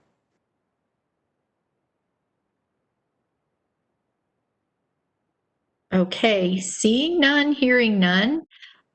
Thank you, our staff, for doing such a. Madam Chair, staff would like to. Madam Chair, thank you very much. I'd like to thank the legislators and the other staff and the panelists all for a great interim for this subcommittee. Thank you, Peter, for putting this, all of our different issues we had to get into one day. And yes, again, thanks to all the panelists and for our committee members and our public comment that tied in, really well with all the different things that we're hearing, the good and the bad and the things we need to change. So this is a conclusion of our first and last Disabilities Concerns Committee, but that doesn't mean we can't be contacted and work for all of these ideas and urgent needs that we see that need to be provided for our most vulnerable people, in our kids and our elders, and fragile people. So thank you again. And we will see other members at the different committees. So thank you. Thank you, Madam Chairman. And Senator Rodriguez, you did a wonderful job. Thanks to all the committee members, staff, and everyone who presented, and the public. Thank you. Bye-bye. Thank you, Vice Chair. See you all. The interpreters, we want to say thank you to the interpreters. Yes, they did a great job, and sorry we had to lose them, but it didn't affect anyone this last hour. Yes, thank you. Have a good evening. Thanks, you too. Bye. Bye. Thank you. Perfect timing, huh? Yes.